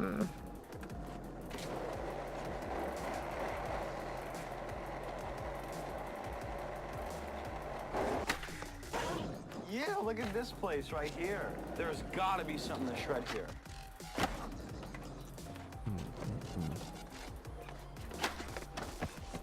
Sorry, the keyboard is not as quiet as I. Oh no, that's fine. I didn't hear anything. Oh yes. I actually because my other keyboard died. Oh no. And I was pretty sad because like it's definitely under warranty, and then I reached out to them and they're like, oh hey, yeah, so we're sorry that happened. Just make a video of the thing that you described happening and then just send that to us. Okay. And I'm like, okay, I'm with it and I get it and I understand why, but at the same time, like, can I just send it to you and you guys can see if you can replicate it? Because like, the thing is that basically that doesn't seat in the USB port properly, so really it's just the cable on it that's probably fucked up. But it's like one of those super fancy braided cord dual USB cable keyboards. Yeah. Oh, that was like a tuck and roll. Yeah. That was intense. It's the duck and the Duck and tuck, but just don't get fucked. I don't know. Like it's bad. It's the not duck, good. The duck and cover letter. How about that? Yes, I like it. Ooh, purple van. Oh my God! He ran the fuck up! Don't run me over! We call this one the Shit. lawsuit.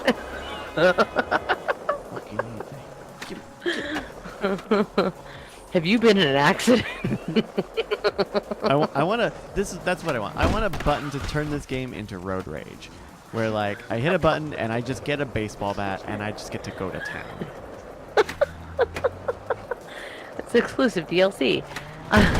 Yeah, fuck your car, dude. You ran my head over. Like literally ran your head over, and then kept pushing into it as it went. I was on the ground and stopped. Fucking ran me over, you shitter. This is a long road, dude. I've walked up it. Fuck your shit up. Alright. Let's go. Oh, he broke more than his ass on that one. He broke his bone parts, all of them. On a genetic level, actually.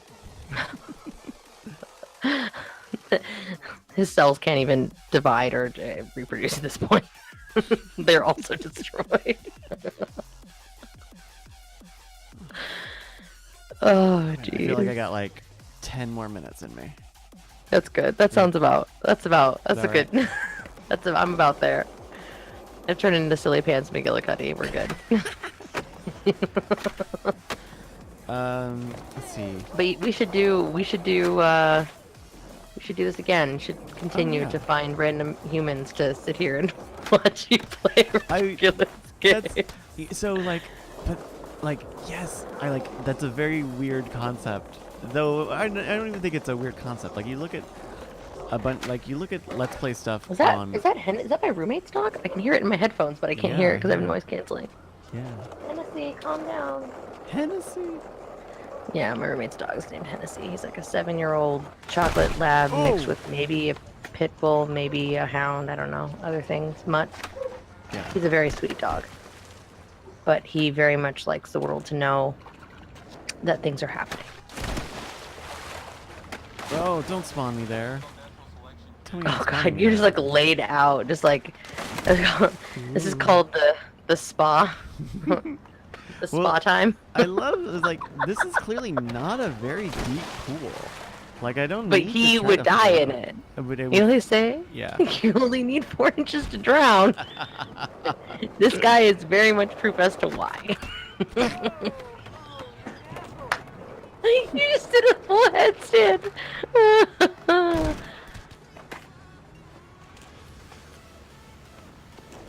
She's like, notarize your own documents.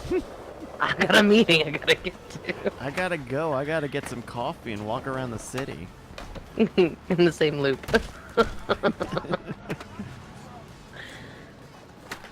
Isn't that like a metaphor for life? So Zila says, I'm trying to figure out what makes this game better than Tony Hawk Pro Skater. I mean, the fact that it's newer, I'm sure plays into a lot of it, right? You have higher resolution stuff. You are working in larger open world environments. And let's be honest, it's just like it's not even cartoony looking. It's so much less cartoonish than even the more recent pro skaters. Yeah. Like the physics of the game. I mean, that's probably the engine, right? I mean, Yeah, I think that's part of it, and I think there's also just like a tonality thing where like the Tony Hawk Pro Skater games kind of went into their own sort of types of things, where this is still like this is clearly trying to be a skateboarding game for people who like skateboarding. You know, between partnering with Thrasher and getting all these pro skaters on board.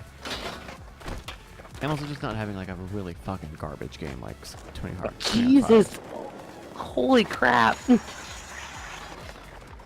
Sorry, that one caught me off guard. That was a pretty brutal one.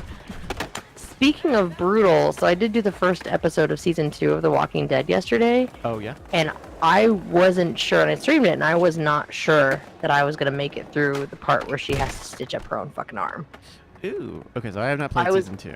Oh, my bad. Ooh, But, I mean, spoilers. that's She whatever. does her own arm. Yeah. And there's a point where I'm like, how many stitches do we need to do? And you're like doing quick time, like moving your things to like put the needle through each time. And I'm like, in my head, I'm like, how many of these do we need to do? I don't know why, but for some reason, like I can play gory games and be good, but like that was just like, ooh, this is like a 10-year-old kid, and I'm ooh. Yeah, man. Like, It's a little intense. there's, I feel like there's a conversation happening now about violence in games, like with The Last of Us 2 having a lot of like just fucking pure. Oh, that was gore gory as moments. shit. Yeah. Yeah. Hey, Whoa. dude, are you out there getting That guy just literally did a grind off your forehead. The more garbage you get, the better our sales will be. Well, I hope we got points for it. Whatever you want, but you know. But and I certainly think that there's a place for like we spent the past 30 years saying it is okay for video games to be very violent and not okay for them to be sexual. So it is a weird conversation to take place, and I don't know if that's a factor of like ironically making violent video games for mature audiences. And if the mature audiences have changed over time, I mean, you can look at, Grand Theft Auto is still Grand Theft Auto. Yeah. But the thing that got people was, oh, there's a torture scene, and that was twofold. Like, there's a torture scene, and Well, I mean, before that, you could pick up Gratuitous. hookers, and that was the thing. Like, oh my god, this game is encouraging you to pick up hookers. yeah, and that didn't change. that was embraced Yeah. in the game. But then there's like, it's like when knowing where that line is ever more complex. But it's even that way though too. Do you feel like TV shows? I find, in movies too, the level of gore. It used to be very About to get something sick. comical and And now very it's- not necessarily comical, but just fantastical. Like I don't know what else another word I want to use there. It was almost cartoon. Like, it wasn't realistic. Like, or Yeah. it was whatever we want to decide the opposite of realism is. Yeah. I think it actually is fantastical. Oddly enough, like in literary terms, I actually think it might actually be fantastical, or like fantastic. But But meaning the like, idea that is it- like we're portraying it in this way so that it still gets the idea across, but no one would believe that this is what happened. Sure, and it's also the fact that they didn't have the technology, and now we have the technology. Yeah. And we're getting just ever better at it, and now realism is a huge thing, like absolutely realistic, and we're Well, seeing that in film And to a degree that it's intense. with the video games, it is tied to like emotional storytelling. That's why Walking Dead season 1 was a very like it wasn't a discussion about violence, but it was what made that game was the emotional connection you made to the characters. You spent time with the characters, and you made the decisions, and you killed or didn't kill or saved or whatever people. And what we're seeing is like a heightening of that emotional storytelling, meeting a like an inevitable evolution of use of violence. Yep. And I think the question. I mean, the idea get of crazy cerebral on some of that though. well, like the idea of there being a line is like. Yeah, I think it would be great if it wasn't a talk about like where the line is, but rather a way to better classify and organize that, right? Like, I like think maybe, like, are you saying that like so somebody is prepared for it and can determine whether or not it's media they want to engage with? Because that I could agree with. yeah, I mean, Because I don't want to tell people they can't have it. I just don't maybe want that. Yes, like we have a rating system that is. Thanks, Tipper Gore. That is Sorry. not the rating system we have should is very is broad for good reason, right? There are a lot of games out there, and what you need to do is tell people what is in those games, and I think that's great, and I think that's like I would like to see it become more granular. It's interesting. It's like I have like siblings that are much younger than me, and so my mom, her sons, they're like 2 years apart from one another. Mm-hmm. And growing up, one of the things that she told me about was this website that she used, and I was like, you can't take him to that. Like, it's a really bad movie. It's rated R. Like, whatever. And she's like, no. I use this website, and this is a website she goes to, and the parents provide the information, and it tells you what kind of a scene you'll encounter and at what part of the movie. Yeah, it was that. So they can determine. That I don't know what sounds it's like called. Media Matters. I don't know, but I know that she used it pretty consistently because she knew that like one of my brothers was more sensitive to like one type of thing, and the other one was more sensitive to like other things. Yeah. And so Oh, she you know would what there use is? it to specifically do that. There's Does the Dog Die? I think that's it, or does the dog die.com? Because you know that's a like almost a meme at this point of like, oh well, you know, you showed off a dog, am I gonna be real sad that you showed me a dog and then you killed the dog in the movie? But they've like expanded to, you know, other sorts of content warnings, and very specific, you know, content warnings that are broadly reaching for, you know, sexual assault, sexual violence. Yeah. This website is crazy. So like, it's like got a whole bunch of triggers that they track. Is there a plane crash? Does someone use drugs? Does someone vomit? Is there a claustrophobic scene? Is there sexual content? Is there a shaky cam? Wow. Because like I appreciate shaky cam for what it is, but I need to know sometimes if it's happening sometimes because it fucks with my eye. Well, there's a thing going on. So that's kind of interesting. The Incredibles 2 is opening this weekend, and the big some of the scuttle that I've seen is like, hey, like this movie it needs an epilepsy warning because it has there's strobe effects. It has extended strobe effects. Like you know, someone was saying like 2 minutes, and I almost have a hard time coming to grasp with how that could be possible. But the fact of the matter is that there are people who are sensitive to having epileptic episodes, and you know that they would like to see movies too. This must be the site that my mom used because the way she's described it, but like I think that's really like I appreciate that because even though I personally might not be, because that's actually perfect. That's a perfect example. If shit does weird things like that sometimes for too long, I will literally get a headache and a migraine, and it's annoying, and I just might not want to deal with it. Yeah, and I can, that's weird. And there's a way to do it that is not like. I would like to see the ESRB do something very similar to games, Because I think a website like that is really useful for a lot of people, and doesn't take anything away from any of the content that's listed there.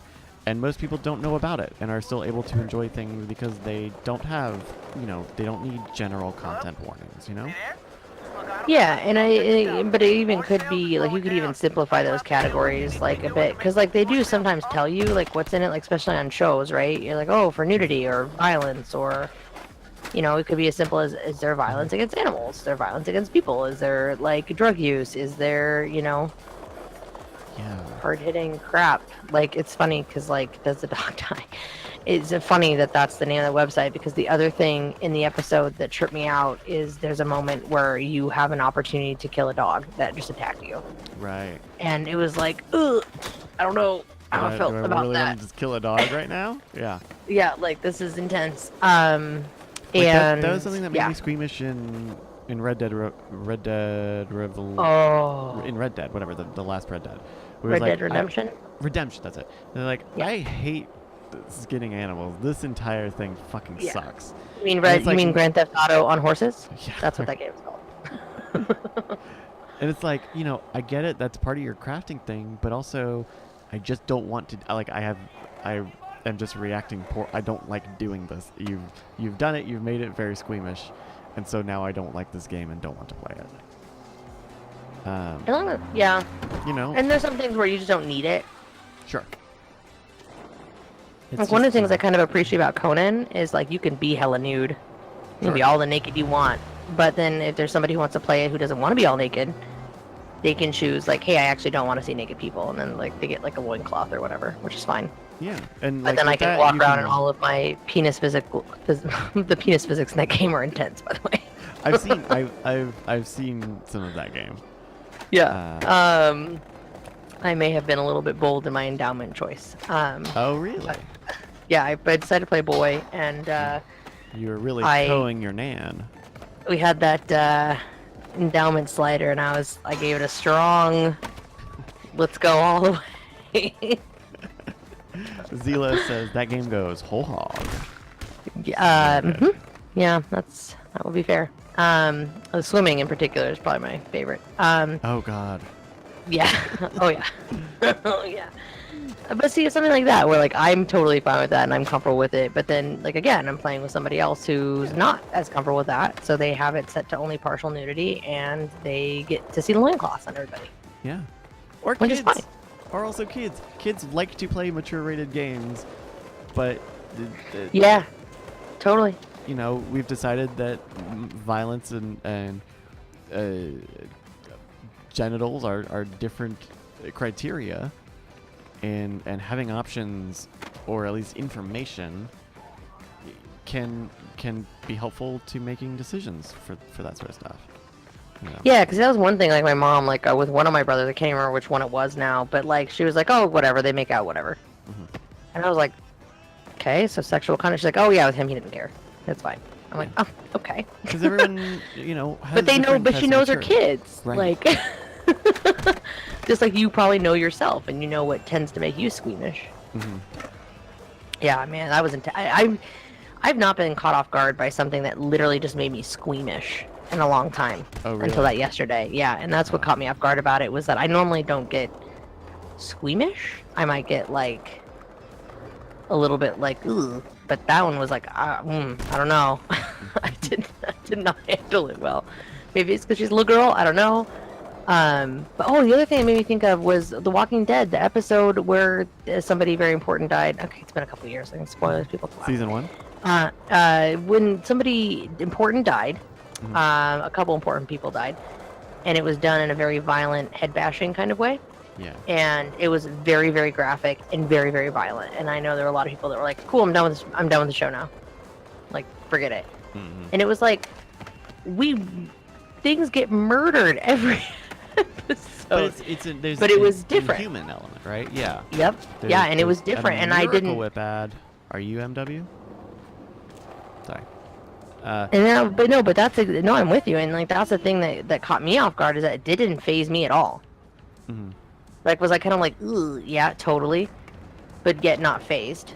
Yeah. But yeah, like, and that becomes, you know, a reality versus fiction thing, right? Like zombies, we are trained to have a certain understanding of zombies or other non-human entities. That and when it becomes someone that we're told is a human, then we just can't help feel differently about it. Dude, Dying Light, that's the other thing too that kind of caught me off guard a little bit too, was that you're beating the crap out of zombies with your like nail spiked hammer with electrical wiring. But you can also do the same thing with the bandits. Right. That are human. But it's also interesting that they always have their faces covered, and I feel like part of that is not only to like identify them as bandits, but also to maybe dehumanize them a little bit. Yeah, I mean, for sure. Like outside of the technical element where it's probably an easier sell if you reuse models that don't have identifiable facial features, you know. But yeah, also it makes them unhuman or other, and that's a very real like design choice to make you feel better about killing a lot of, you know, not zombies. So we're okay with the rating system, but an improved rating system for video games. Something I would just like. I like it. I would like it if there was some new vernacular or extra shorthand that could be like, hey, extreme gratuitous violence, or you're gonna see, you know, extreme sexual depictions, extreme sexual violence. Something because it's true, they do that in shows, don't they? In like movies, I feel like they do it a little bit better with shows now than they used to. And it depends on the content, right? Like, what was it? I was watching Scandal for a while, and you could tell when they would be like a torture scene, because in an episode, because it would start the episode saying, "Hey, this episode features scenes of graphic violence. Viewer discretion is advised." And then the episodes where there wasn't, and it was just Olivia Pope making out with the President of the United States, they would not say that. And you know, that, like, I think that's helpful, maybe not totally informative enough, but that's a start. I guess the ESRB does break out like their rating elements, right? So like fantasy violence, realistic violence, futuristic violence, whatever. But it's still not as helpful as like a website like that, where it would be more useful. For most people don't need more details, and I think some people would love more details. Or there are games where people will have questions. It's like, well, okay, is this game gonna have a scene of torture? Is this game gonna have sex, penetrative sex, off-screen sex? Handling my end, are you handling your end? Get on it. It would just, I can see where something more informative will help people. I don't know. I love it. I mean, yeah. Look at this. Look at the gamut that we spanned today. We started with just watching you fall on your ass and deciding how many bones the human body had. Yeah, well, we kept doing and now we're ending it with redefining how to identify content that may be unsettling to some in video games. Sick. Jen, thank you so much for hanging out with me today. Thank you for letting me bullshit with you for like several many hours. What is? And thank you, humans. Yeah, for hanging out with us. You got Twitch, right? What's your Twitch again? Yep. So these days I'm streaming at twitch.tv/TheJen Plays, and we do Geek Grills on the Geek Grills channel on Mondays, and then also you can find all the things I usually shout it out at TheJen Says on Twitter. Dude, very cool. All right, well, we're gonna go offline, everybody. Thank you so much for coming out. Thank you, Jen, for hanging out with me for a little while. Hope you guys have a good weekend. Bye.